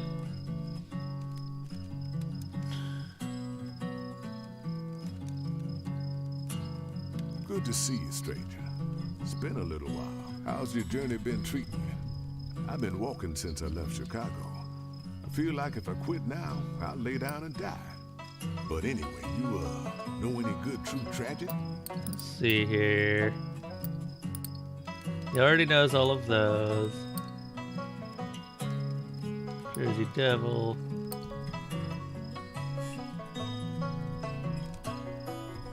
I hear you. Sadness. Well, it only starts to hurt when you stop and think a while. Best to keep walking till you don't feel anything at all. But tell me, what's the wildest thing you've seen out?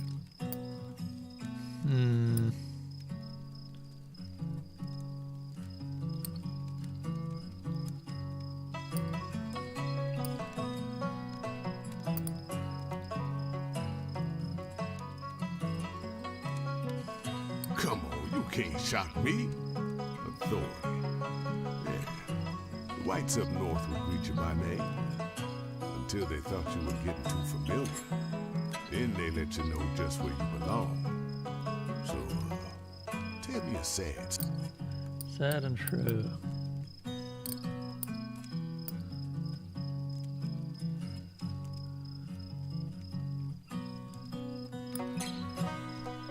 We haven't put this one out there yet. Body and soul. I've been traveling a while now. They don't tell you what happens to your feet afterward. They don't tell you how they start to look, feel, smell. Lumps of meat and leather all tangled up. You got any exciting stories? Anything that'll get my heart going?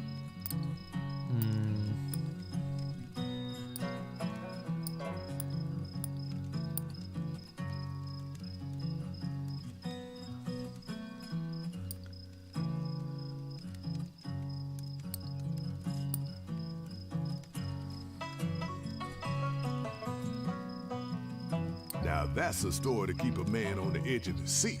There we go. Okay. That ends Shaw's story. Fine. We still living in it. They ain't never gonna let you have nothing, not really have anything at all. We don't need the whip anymore, no. But a boot on our backs as they climb all over us, as they've always done. But anyway, you know any good true tragedy? And that's how I got here. Still wandering, still looking. Maybe somewhere out there's a promised land. But I ain't seen it. Have you? It's nice to sit and talk a while on occasion. But the way you're looking, it tells me you got somewhere to be. Why don't you go on then? And if you end up in that promised land, then send for me after. And that's Shaw done. Now we need to go find Althea. She was the first character I got very close to completion, though I never actually completed her. Althea should be right there. There's a river crossing here with several stories near it that I haven't seen.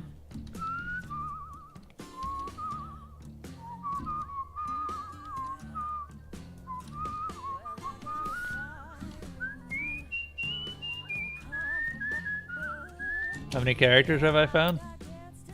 This many? We've completed 2 stories. I'm going back to find all of the rest. Because we've completed Shaw and we've completed Fidelina.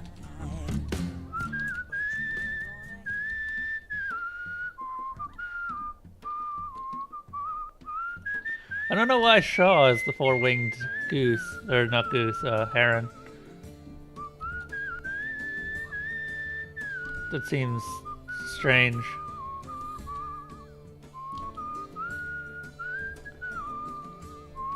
I mean, stranger than a 4-winged heron would be.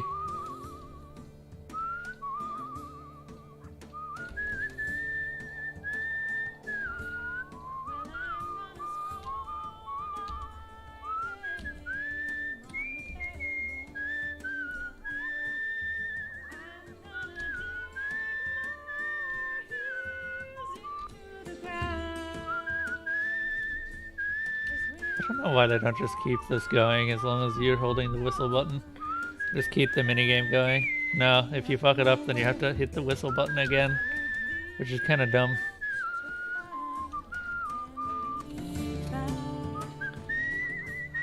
Alright, that's Althea over there. Oh. Or is she... Oh god. Frame rate, please. Okay, I can see 2 campfires.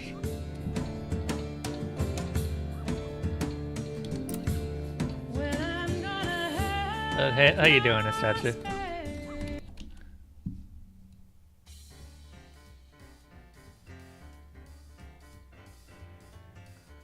I went the wrong way, didn't I?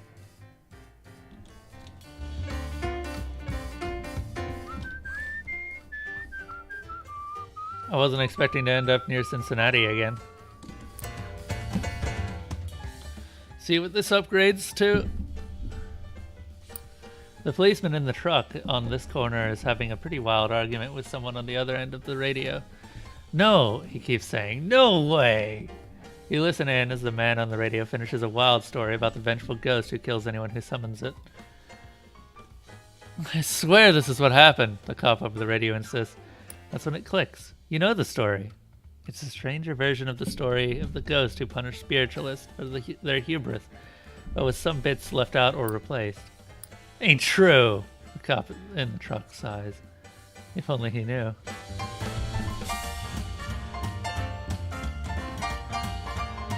you've been having fun cheesing Valkyria Chronicles 4. I didn't even know there was a 3, so... Nice?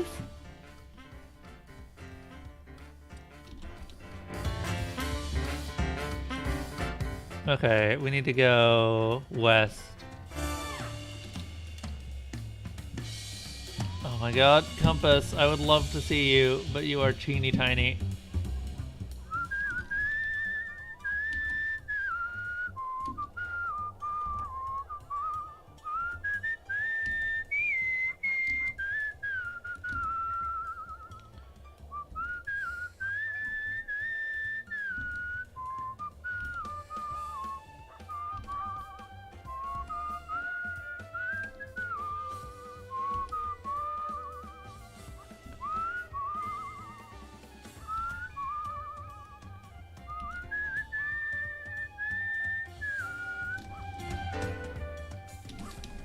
And then we need to go... There she is. We might be able to complete Althea. And then we go back for Shaw and Twin. Actually, no, we just did Shaw.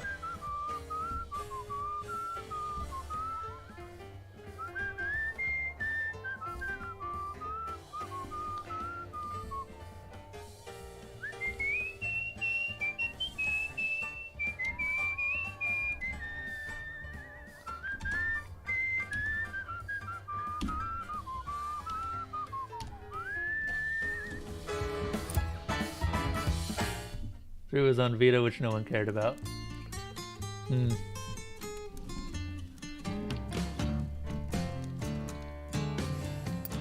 Welcome back. I knew we'd cross paths again. I'm still playing for pennies. Still looking in at the world I made. Music that's mine, it's flowing out of others' mouths, rippling off other strings. Sit with me. Let's talk. I don't want to sleep tonight. Ooh. Now I'm in the mood for a story with a bit of that tragedy to it. What should we get?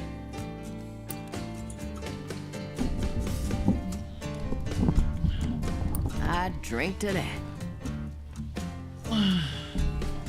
Travel. I've seen all of this country, and now I'm done. My bones, my skin, it's done. I feel heavy in my body now. I just want to rest. Ooh. Now I'm in the mood for a story with a bit of that tragedy to it.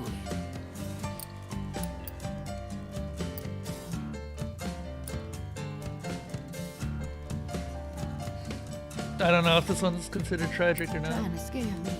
Oh, okay, that's a horror I don't story. care for that one. Heaven. Heaven don't last. I'm the best blues singer in the world. But the world don't need blues like it used to. Ooh. Now I'm in the mood for a story with a bit of that tragedy to it.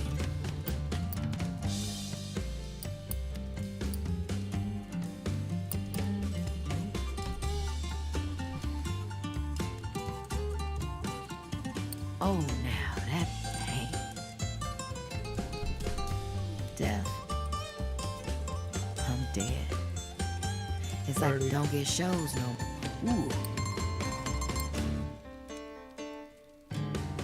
Scary story.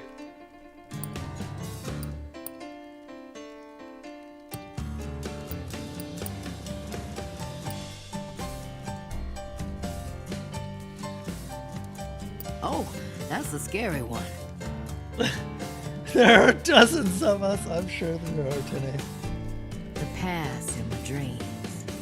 So I wish I didn't dream no more. I wish I could forget Marcus's young face last time I saw him. I wish I could forget soft beds and liquor that don't burn your throat. Tell me a story to make me laugh.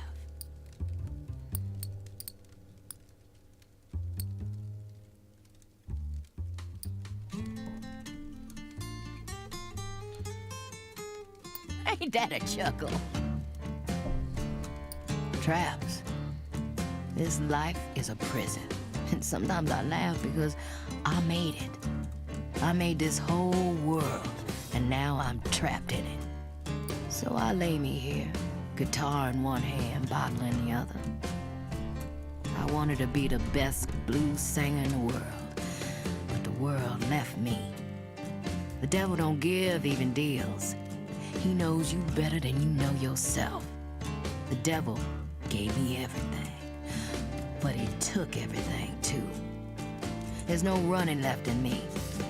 Don't weep for me. I will die here. Those young bucks, they don't even know why they strum like that now. Listen here, it was me. It was me who made this world. That's all I have now, and I need you to know this. I made the world that ruined me. So are we done here? I done laid myself bare for you. That's all there is to me now. My drink, my smoke, my guitar, my gutted body. You got something to say to me, or am I gonna have to play it out of you? That's Althea.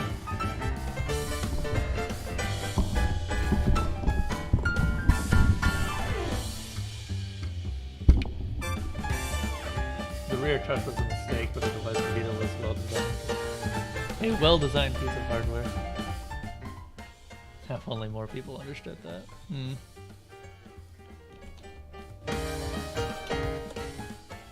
I am not one. Okay. If we follow this road, damn it. That's part of the reason that I really hate the frame rate problems in this game, is because it's so easy to accidentally flip your entire camera around and not even realize it. And get disoriented, which...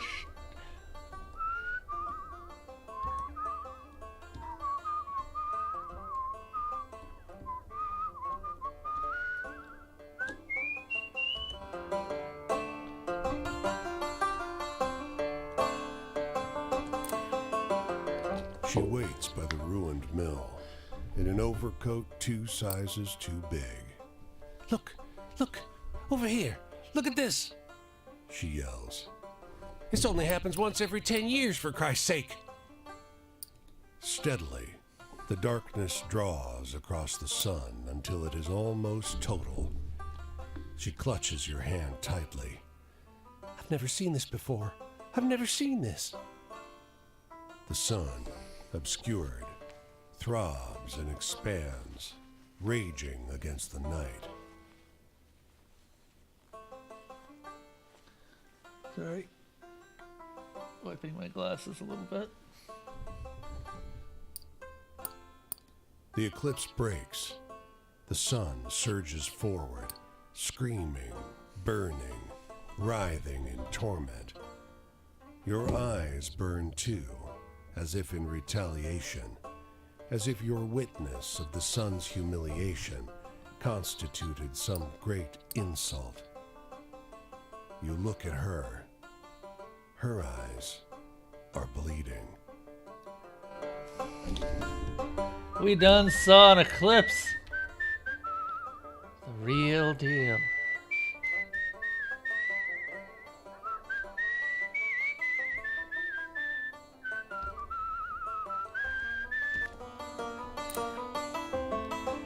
Stacks of suitcases grind the parked Model A deeper into the dirt.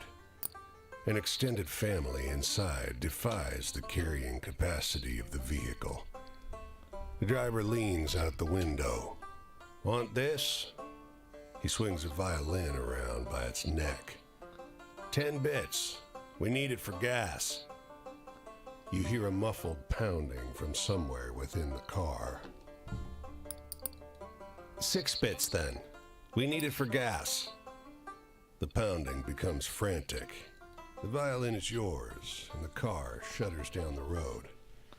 It's not quite out of sight when the back door pops open and you hear a girl's voice scream at you. That violin belongs to Louise Ames, you dumb fuck. The door and the girl are wrestled back into place, and the car fades into the blur of the horizon. You toss it down by the tire tracks. What were you gonna do with a violin anyway? Let's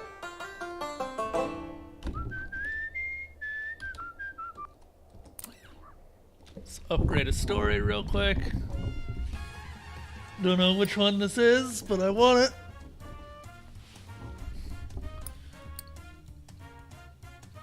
For a fisherman and oh, for a couple of moments, you're too surprised to respond.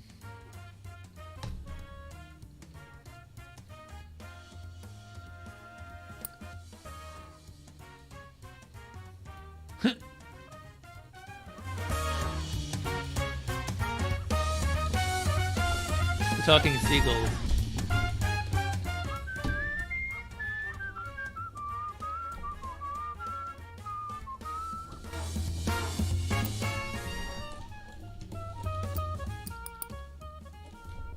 That's a lot of stories.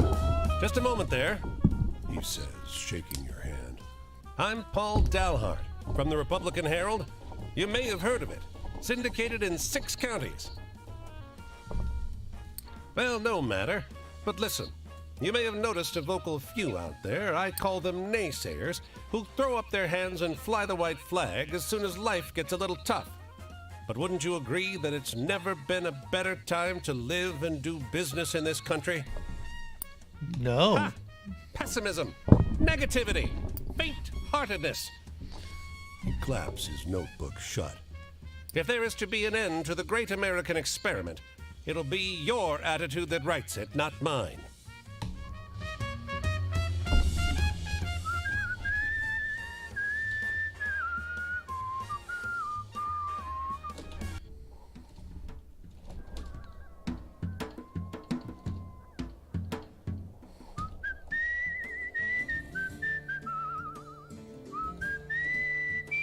Let's see here.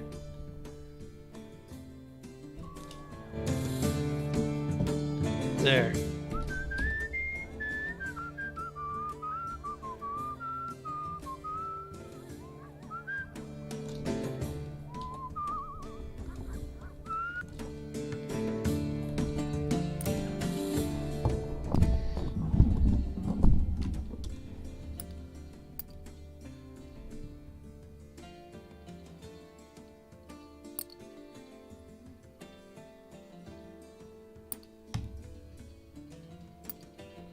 Huh.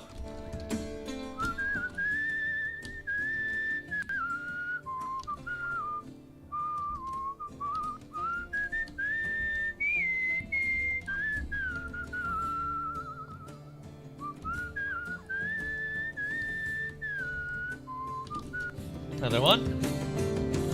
Man, we are just upgrading stories like crazy right now. I mean, I've told every story I've gotten, so that makes sense.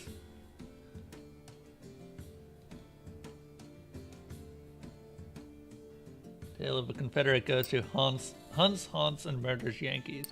Confusing himself now and again, backtracking. Eh.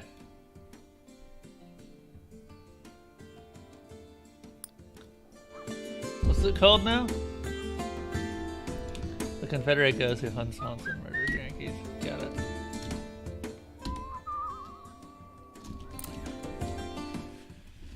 Alright. Hello, Franklin. Welcome back. It's been a while. I miss talking with you, friend. Not as much as I've missed talking with you. Do you want to hear more about what the porter's life is really like?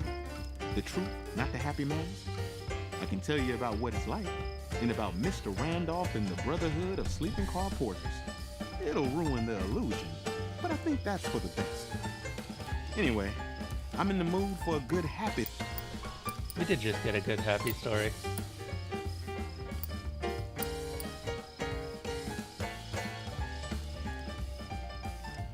So, does that one scare you? Oh, that's a scary... about me. God damn it. Authority. You know why they stopped calling us all George? Some white folks named George got angry, formed a group, and complained about it. If we didn't even have the power to decide our own names, what did we have? We needed Mr. Randolph and the Brotherhood. Have any optimistic tales?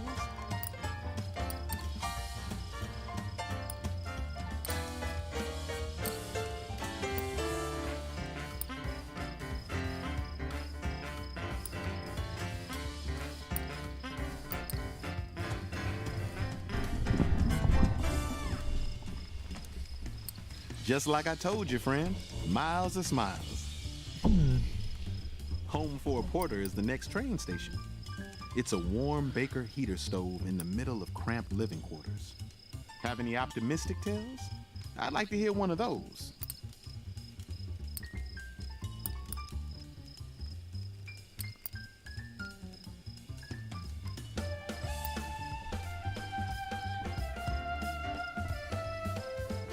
A positive attitude. That's what I like to hear. Yep. When they want to liven spirits up, to bring each other joy, all railroad folk tell the story of the steel-driving man, John Henry. But only us porters talk about Big Old Daddy Joe, the best porter who ever lived. I've always been more partial to that tale. You got any stories with a bit of excitement to them?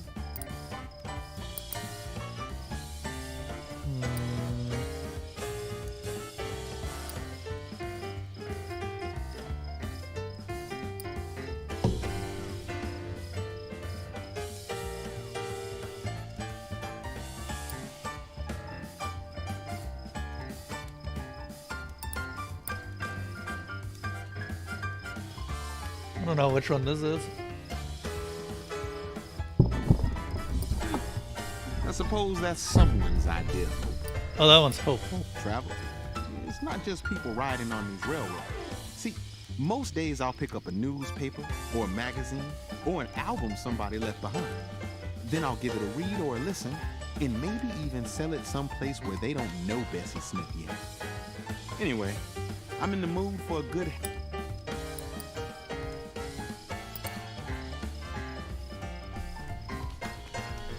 Since we haven't actually spread this one yet.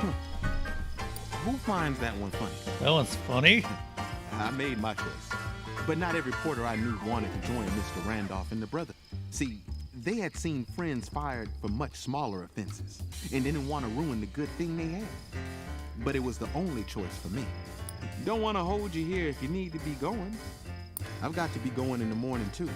The next leg of my trip takes me along the rails this way. Where are you headed? If we Same cross way as paths you. again, I'd like to tell you more of the truth about what it's like to be a porter and what it's like to be in the brotherhood. Keep an eye out for me, all right?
Welcome back. It's been a while. Really? Do you want to hear more about what I can tell you about what it's like? Anyway, I'm in the mood for... Okay. Just... Why did his... God damn it. This has happened twice now. Fine. We'll just use Fidelina's tail. Just like I told you, friend. Miles of smiles. Done. I've heard some porters say that even up in heaven, we gonna be the ones making the beds, shining the shoes, and cleaning the corners. I believe it. Have any optimistic tales? I'd like to hear. Another night over. I've got to get going. My journey takes me down the rails this way, but it was good talking to you. And how'd you like that, Shannon? Our dark silhouette's a little easier to make out. Sooner or later, the whole world's got to know what we really are and what's it really like. That's the only way we're really gonna matter to anyone besides ourselves. And now that you know the bad, doesn't the good sound that much better? Sharing goes both ways, though. Is your truth a little more complicated, too? Yes, I am actually a skeleton. like actually just a skeleton. There's no complicated parts of that. That's just, I am a skeleton.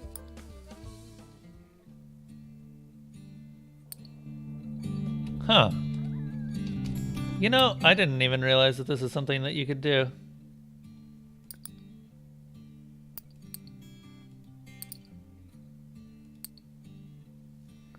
Also, we are broke as all balls, so that's a thing. Hello? The blistering sun has scared even birds into the shade. But a middle-aged woman and a young couple are still collecting scraps of cotton that the machinery missed.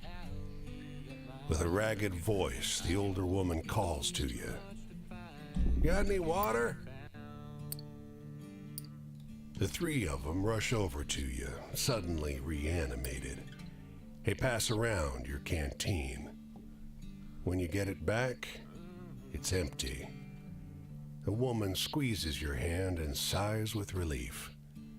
Sweetest thing I ever tasted, she tells you.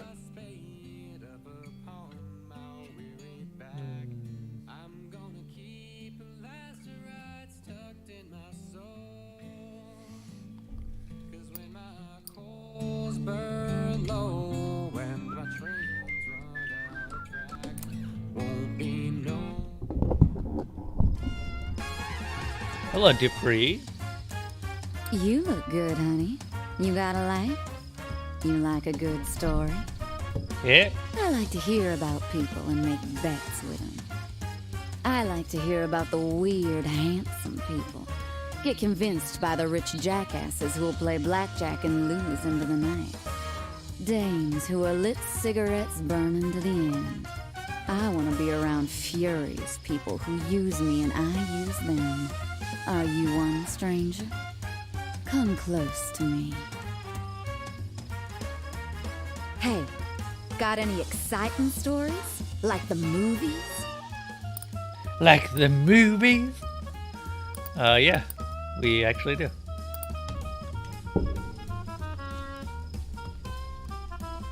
Honey, thrills is the stuff I live on.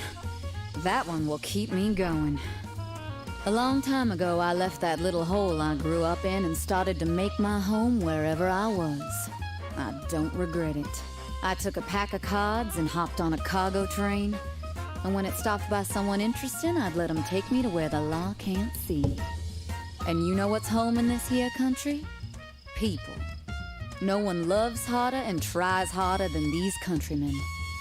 And at night when the grasshopper's squeaking, I think they singing something patriotic about trying luck and failing and trying again. Got any stories with ghosts or murderers or blood or something like that? Yeah.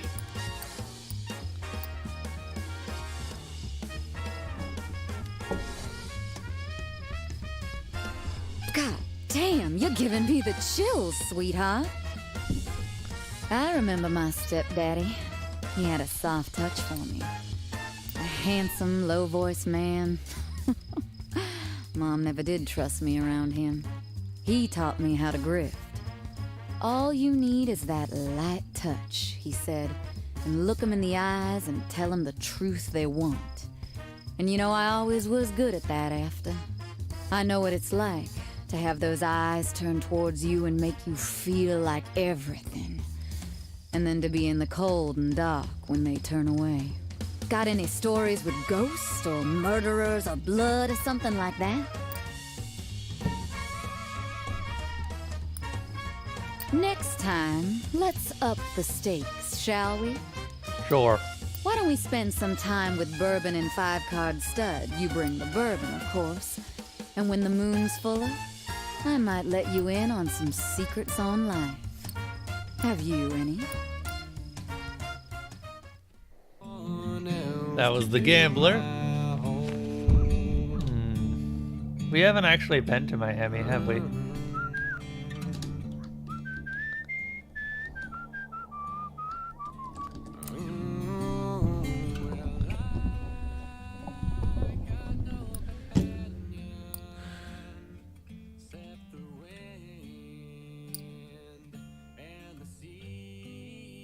Huh. Cold and empty. They're the one. Ghost of woman with a yellow ribbon from long ago.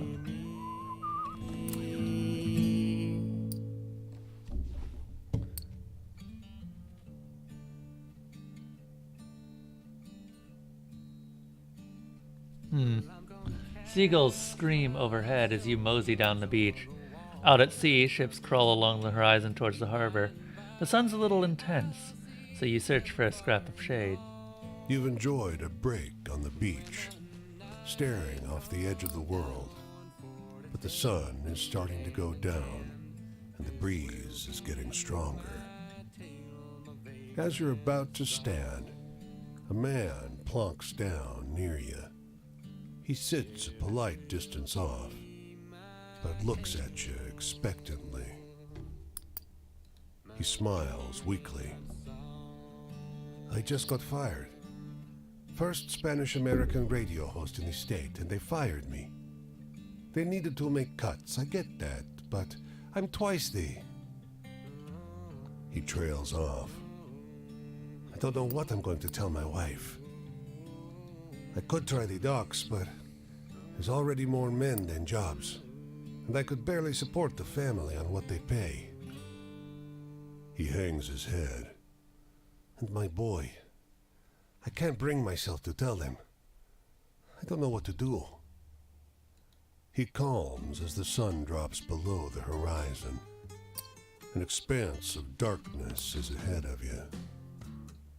Turning back to the lights of the city reminds you that the world hasn't gone away. After a long silence, he speaks. It's never going to get better, is it? He doesn't reply. After a minute, you feel along the sand in the dark toward where he sat. Your hand closes on a discarded shirt. The rest of his clothes make a path to the edge of the water. You can't follow him any further. Oh.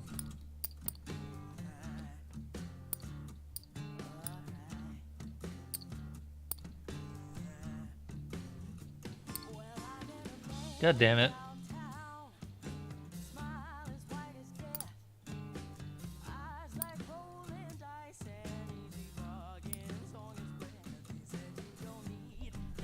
Yay. I've seen that one 3 times now. I'm not voicing it.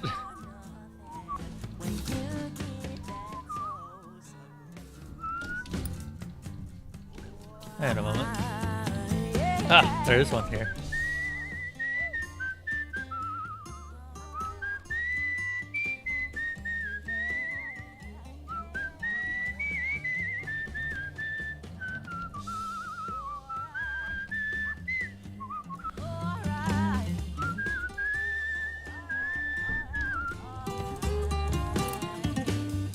His smile lights up the room, or rather the cab of the locomotive. Folks gather round as he holds the pull cord. He's a showman through and through. You'll want to cover your ears now for this next part. Okay. Sure doesn't help much.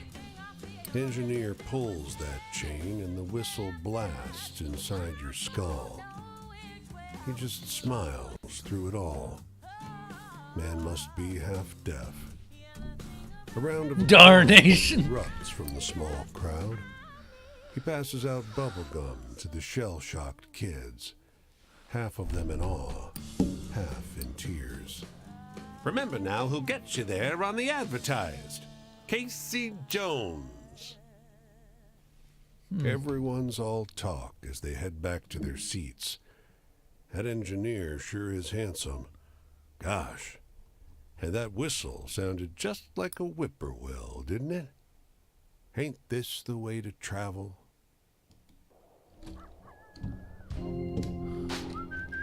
There's an achievement called the Whippoorwill that I got progress in once before and now again.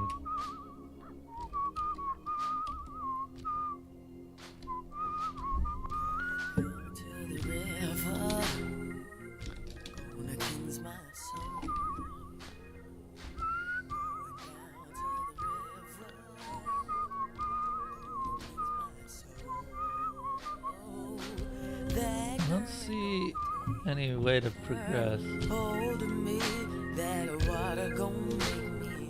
Alright.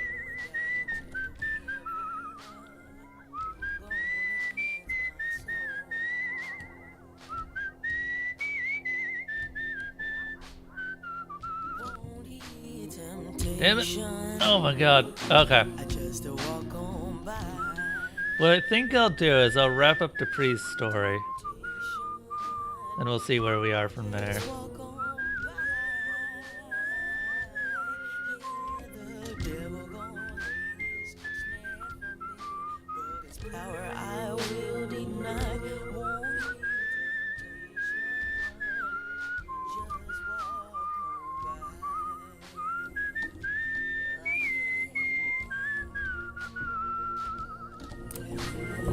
You emerge from the underbrush and find yourself at the edge of a field. A farmhouse sits at the other end. Close by, large family is tending to the plants together. They pause and regard you, almost nervously. Hello there? The grandmother asks. Hello? The family is almost too nice to you. When you ask for water, they don't even let you walk to the pump by the house. The child runs back to the shed for a folding chair, and they serve you lemonade in a glass among the lettuce heads. Wow, really? Halfway through your glass, you notice someone moving furtively down by the house. Hey, The Ferret. cuffs of I his saw white you come in. shirt are stained red. The father sees your look and shifts to block your view. His eyes are bright, and his teeth are bared in something like worry. How do you like your lemonade? It's great. His wife Question mark? arrives with a bag full of sandwiches for you, Wow. and the whole family ushers you back into the woods, waving, wishing you well. You take one look back over your shoulder. The man by the wall is gone. Huh. The farmers who gave you lemonade. Whoops. Sorry, everyone. Bob to the mic. Everything's horrible.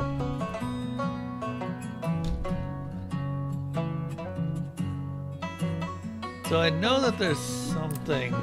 I might have to actually get another pair of headsets specifically for streaming, because one unfortunate thing about these headsets is, or headphones, they're really nice, just there's a lot of leakage with them, which is kind of a pain.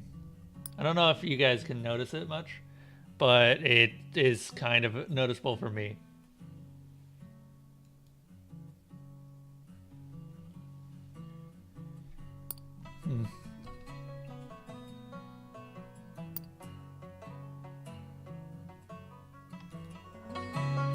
The metal worker in the company house turned into the underground network of communist metal workers. Cannot notice. Okay. Well, that's good at least.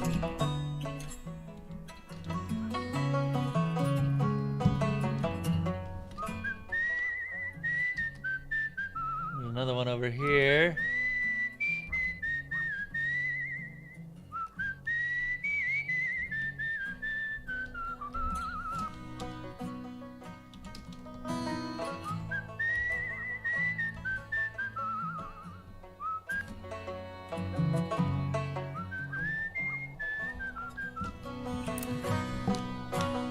First tree in a mile, and it's a stout myrtle with bald branches.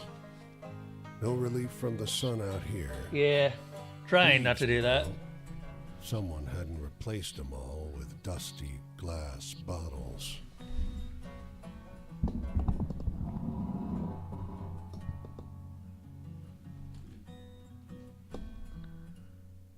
You cool down in the shade. breeze blows through the bottles, making a series of heavy, hollow sounds. You think about wind chimes and the smell of fresh pies on windowsills. The dense sound of many conversations cuts your nap short. There's no one around. Not until you look up at the bottles. They're filled with bright blue orbs, and words echo from them. None seem to notice your presence. Can't get enough? Porcelain, chrome, the rusty ones? Gotta turn those sleek faucets. Ever find me in a hardware store, I'm gonna haunt it till the cows come home. Laughter rumbles inside neighboring bottles.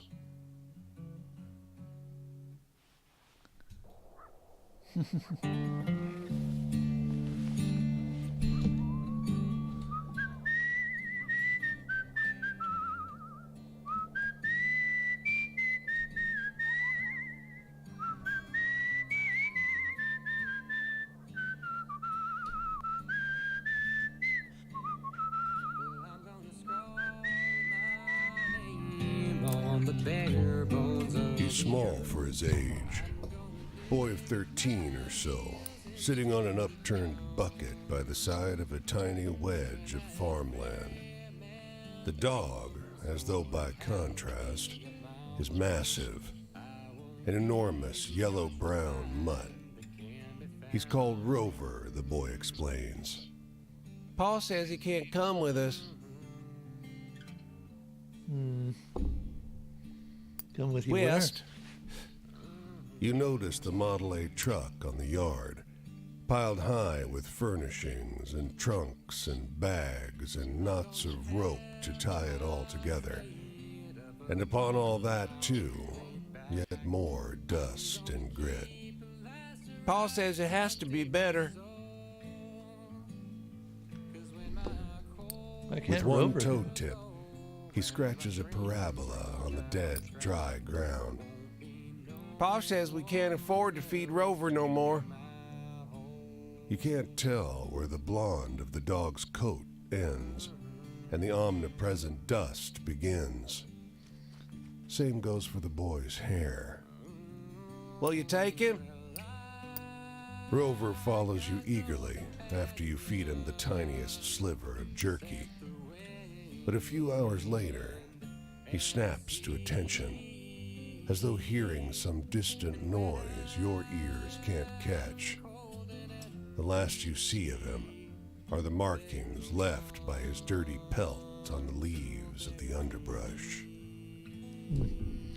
Rip Rover. Guess we're not going to be seeing him anymore. Well, I'm gonna cast my stones o'er the waters of this land. By and Oh, got some. by, I think I needed that. far and long.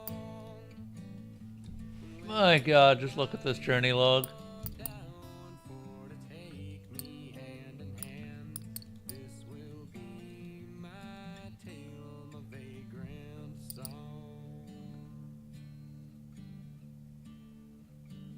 Yeah, this will be my tale, my vagrant song.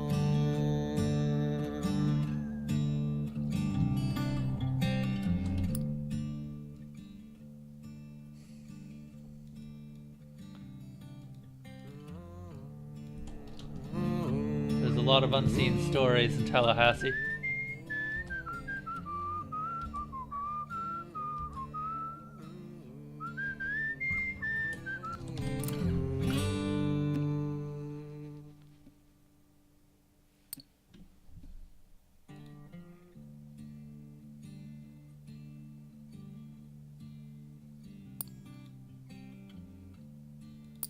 And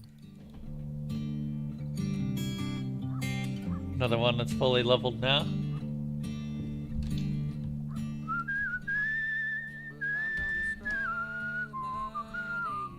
On the bare bones Excusez-moi. Beckoning you over, the woman shows you a letter, beautifully typeset on thick vellum.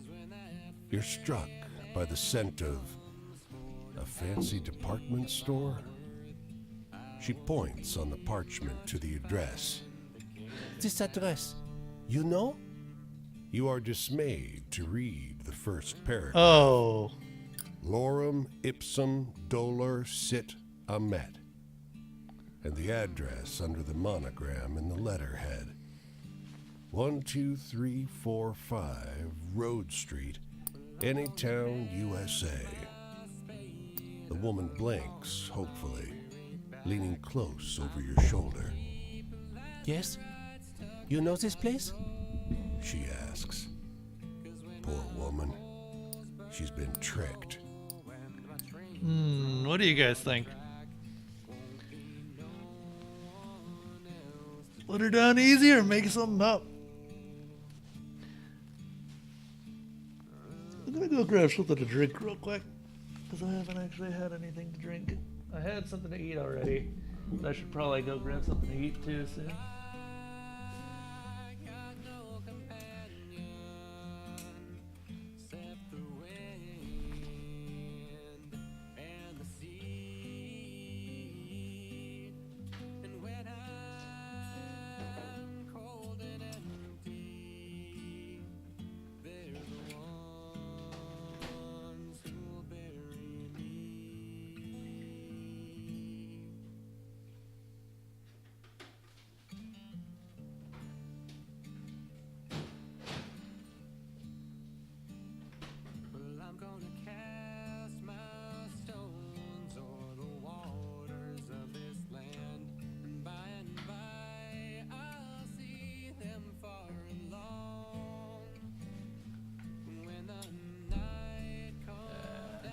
All right.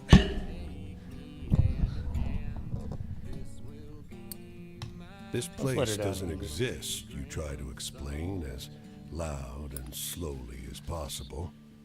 Of course you exist. The woman snorts, thumping a fist to her chest. You struggle to make yourself understood, but the poor woman whisks the letter away and stomps down the street. Ah well, c'est la vie. I cannot read French, apparently.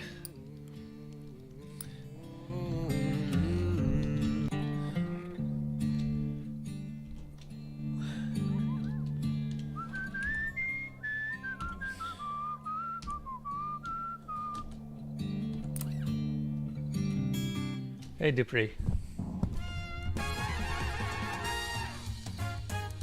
I always knew you'd come loping back my way and catch me checking for marks.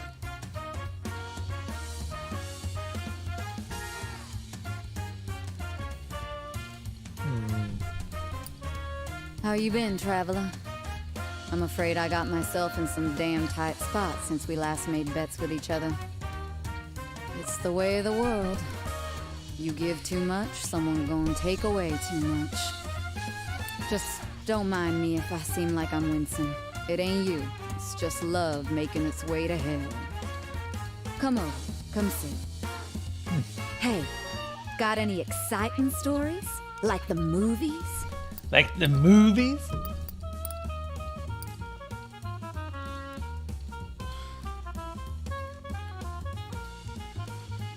Honey, thrills is the stuff I live on. That one will keep me going. Of course I can't go to the cops. What would the cops do but arrest me, a known grifter gal? And even if I try to say the boy who did this to me were ripping off casinos, you think they wouldn't just pin that on me? Sorry, but what is a grifter? Damn you, stranger. Don't I'm ever unfamiliar go with to the cops with a man in mind. They'll ignore you for the numbers. Numbers are a girl's enemy. Hey, got any exciting stories? Like the movies? Like the movie? It's just so funny. For some reason.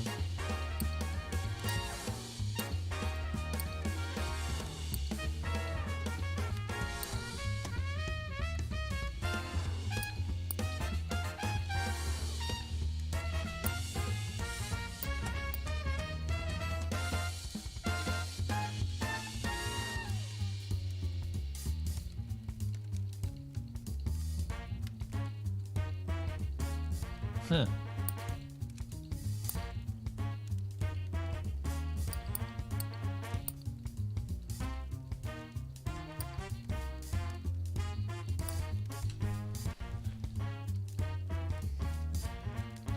Well, well, they should let you make the movies, honey. Well, maybe last time we met, Joy was not answering to anyone. But now... I guess I think it's a man who can see when he's kicking the sick pup already. I mean, at some point I thought maybe the worldly heights were that man's hands. Fingertips with calluses from cut decks and as sensitive as could feel a dog ear. Oh, and he could make me sing like nothing. He could squeeze every noise out of me. Ms. Dupree, he'd say, you've got a voice like no one ever been kind to you. And I thought he was the wisest man for looking at me from the outside. Hey, got any exciting stories? Like the movies?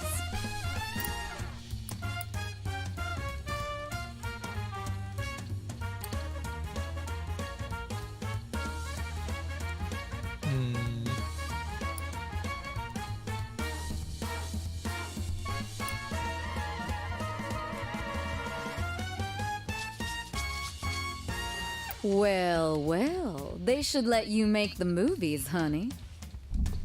Maybe Lady Fortune has it in for me.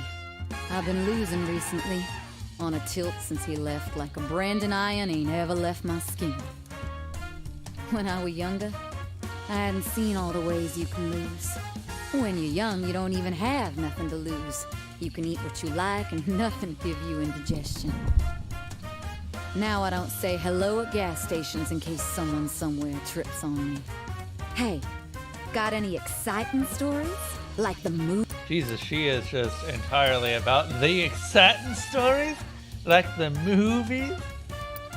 And that is pretty much it.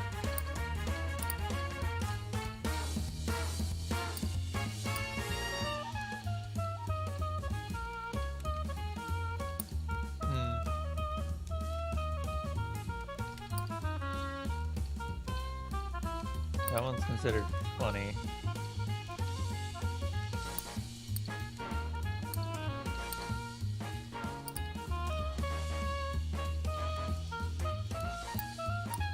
Huh. Sure, we'll use Franklin's Travels. I don't have that many exciting the stories. Stuff I live on.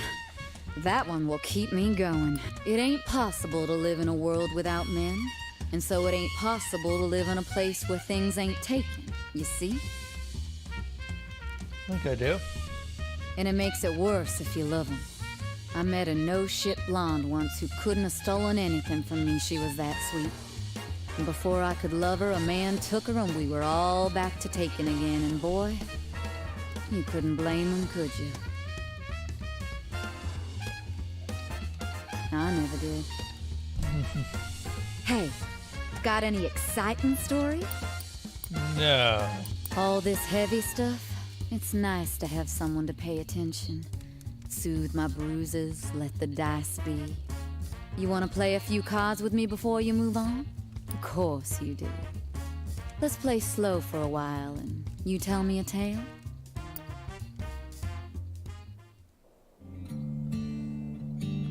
She is exclusively about them exciting stories, like the movies. Which, I mean, sure. I'm gonna dig my heels into the ground. 'Cause when that ferryman comes for the town, Go ahead and upgrade this one. That is a grumpy looking baby. leave much to find that can be found.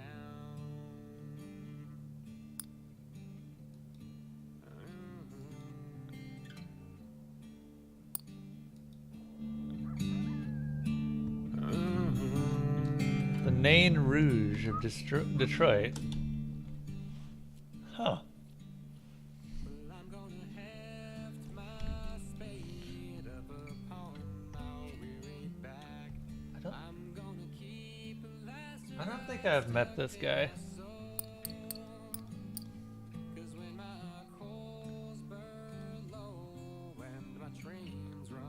Yeah, no, I haven't met that guy.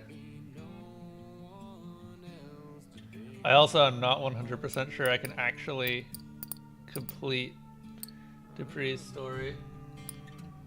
Because I just don't have enough exciting stories.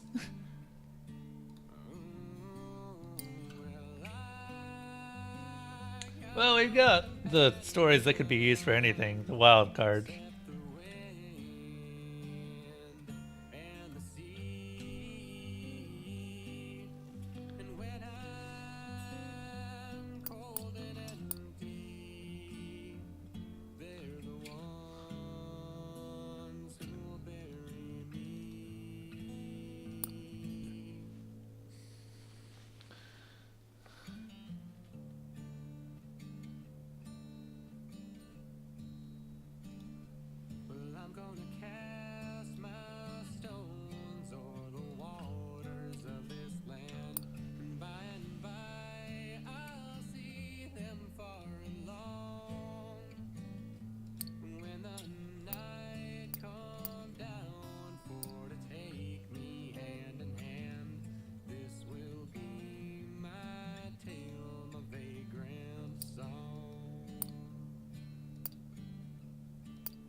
Try that.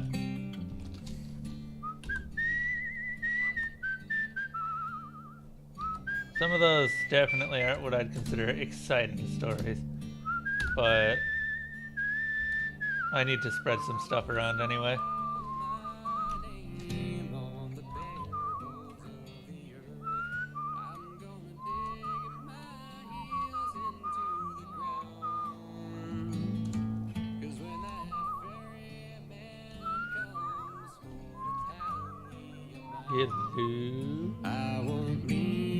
Two-story upgrades and another story. That's not bad. This man, I guess he does have suspenders.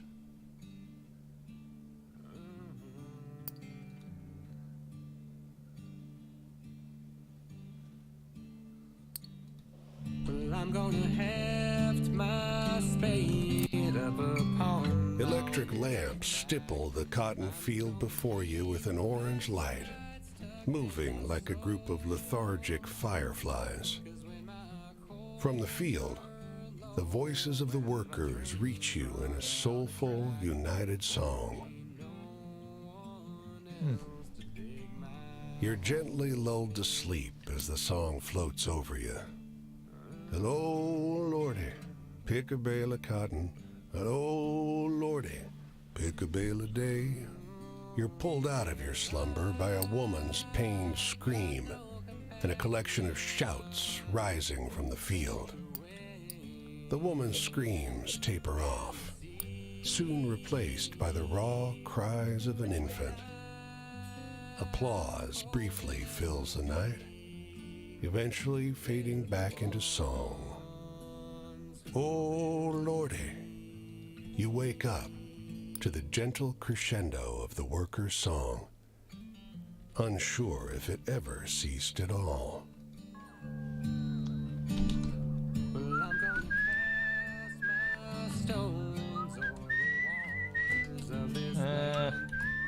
See if we can't upgrade anything before.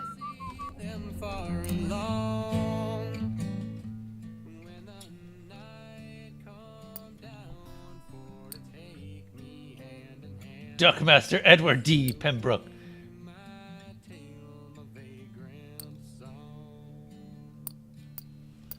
Duckmaster Edward B. Pembroke.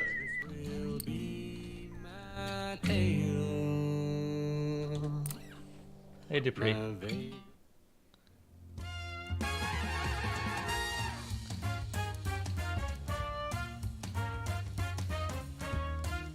Don't you come no closer. I ain't talking to you. I ain't got nothing you want.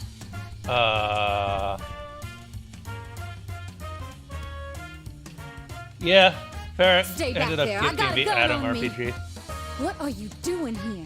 I ain't took nothing from you. It was all in the cards. We're square. I... Do you hear what I'm saying? Get going. I'm saying well, fine. You just sit there. You ain't got a gun. Who am I kidding? You're no threat to me. You're so gentle and gullible, I ain't sure you really even exist. It's true. I hustled you good. I ain't apologizing. We ain't going back. But I'll tell you how the game works if you want. My little favor, sweetheart. Now you show me how you do it. Pretend I'm a mark and tell me a story to make my heart race. This is a very different character than the one we've been following.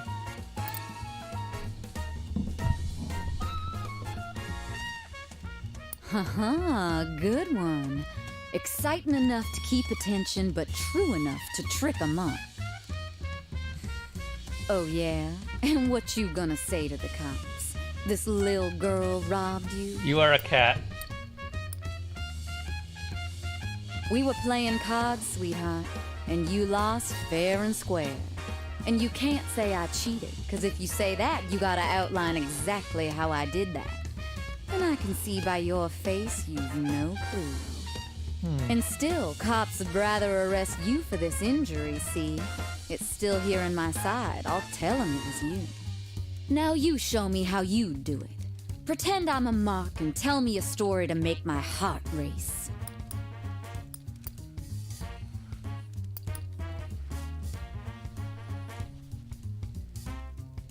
Sorry, honey, but that just ain't good enough. The sad story is the key of the whole hustle, so you gotta get it right. You know, my stepdaddy used to say that the anger is momentary, because tomorrow you realize that what was stolen from you was easily replaceable. We're like these little reminders of materialism, the fluidity of things, the way things shift across the world, you know? I remember he said, "We ain't like the robbers. We don't injure you, put you in a bad place. We just guide it out of your hands so you think for a second it was lost. Now you show me how you do it. Pretend I'm a mark and tell me..."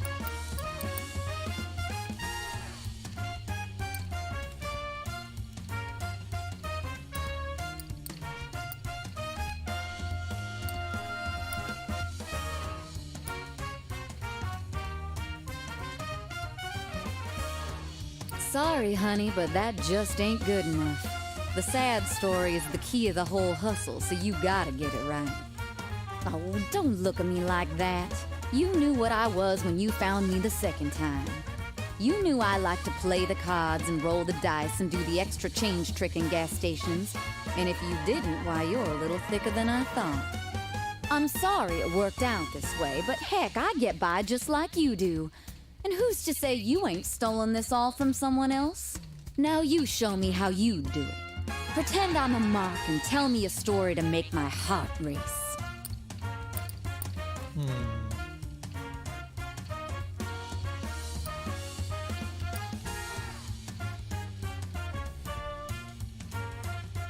You thrill 'em like that and they'll be all yours, honey. You just trying to hustle me back now.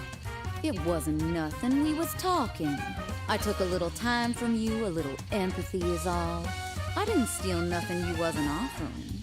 Now you show me how you do it. Pretend I'm a mark. She exclusively wants thrilling stories.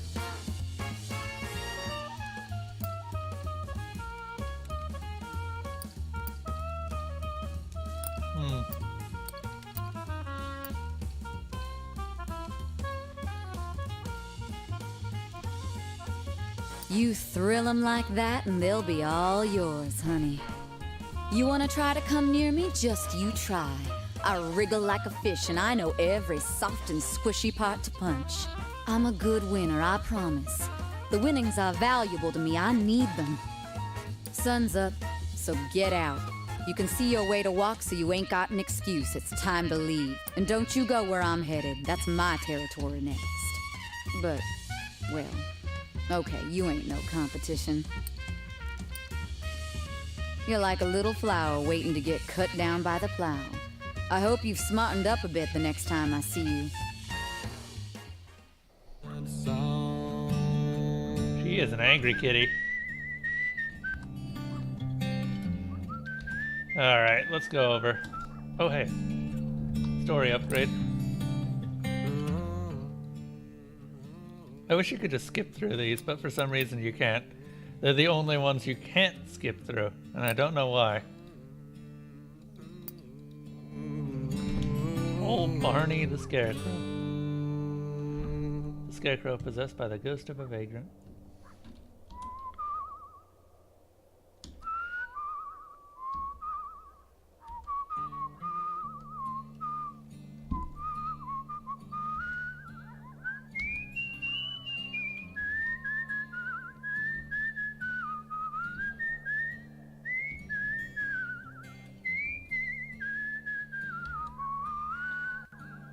We still have more stories to tell.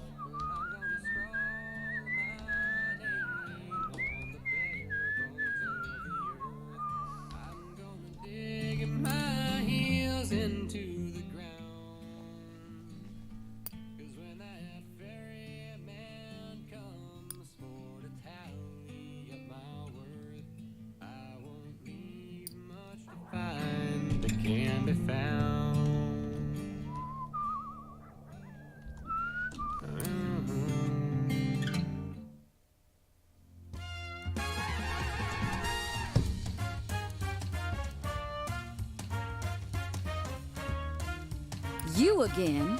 Like a thorn in my foot, you chase me down again and again, 'cause you're a poor loser. You got hustled, but we all, and if you look at it that way, I'm doing you a favor telling you, now it's yours. Oh, now she wants something that'll scare her. Fine. The one time she's That not one looking ain't for bad. exciting. When they shiver and shake for you, that's when you know you got it. You wanna try to come near me? Just you try. I wriggle like a fish and I know every soft and squishy part to punch. I'm a good winner, I promise. The winnings are valuable to me, I need them. Now you show me how you do it. Pretend I'm a mark and tell me a story to make my heart race. Alright.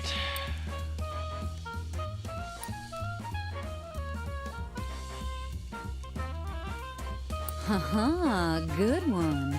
Exciting enough to keep attention, but true enough to trick a monk. Oh, come on there, get over it. I won what I won, and you knew I was a hustler. You knew I was a grifter by nature. You stayed to listen to my stories, and so whose fault is it now that I just gave in to my natural talents and grabbed a little something for myself?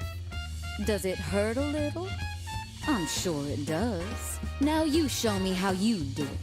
Pretend I'm a mark and tell me a story to make my heart race.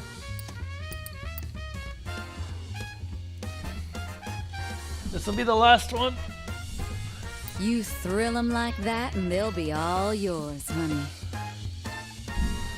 No, you let me have something sweet, something I never had before. You listen, you never interrupted, you never stopped to tell me your life story. You just wanted to sit around with me and talk, and you ain't even try to rob me. What sort of person are you out here in the wild of America with a girl who steals? Now you show me how you do it. Pretend I'm a... It's just my way, you know. I was shaped by the world, and all I do is reflect the nature of it. You know, wherever you go, I'll be taking a little extra from a stranger. No prejudice. How's that for you? That's Dupree. Yeah, I'm not gonna lie, I wasn't expecting the Catwoman.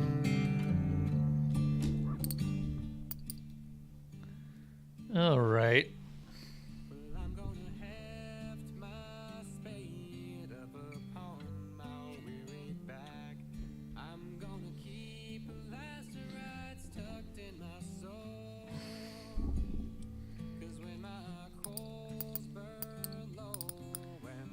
Can we go back to...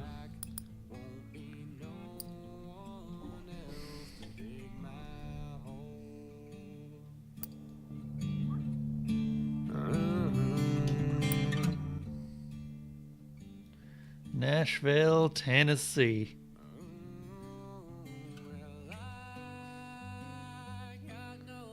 It's loading still.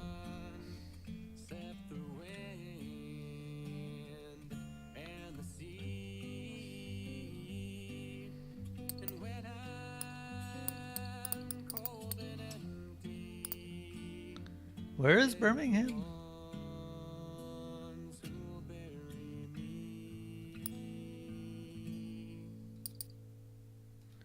Santa Fe is not where I want to go.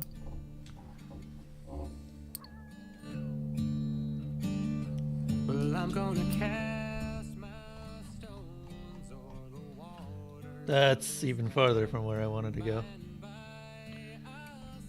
Damn it. Okay.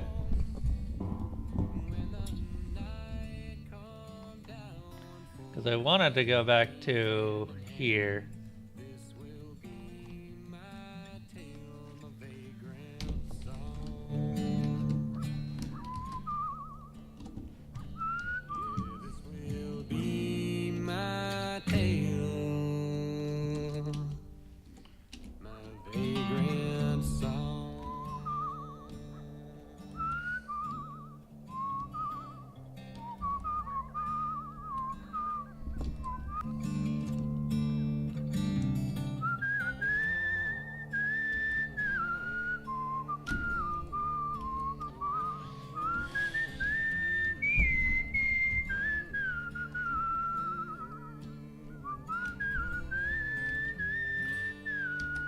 Gonna be honest, not even sure when I ended up getting those relics. But there's a story up ahead.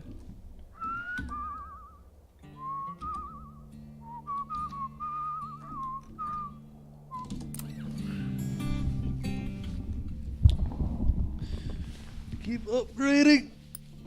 Nothing much left to do.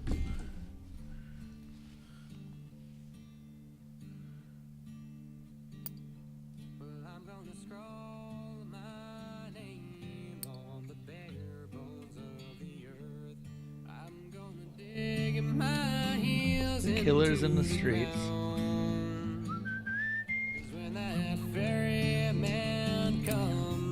A family of 9 invites you into their home for a meal. Hogs roam free in the yard. They wallow in shady patches of cool mud, not paying any mind as you pass.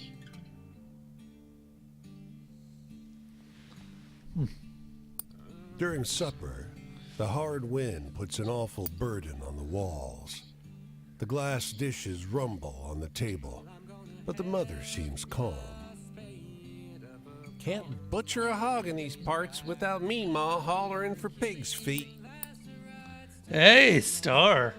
The mother's heavy sigh gives you the impression her children ask this often. Me, Ma, wants more pig's feet. Heaven can provide.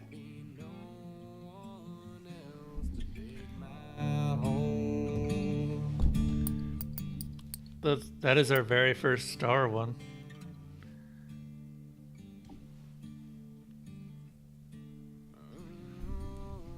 And now we have a story for every kind.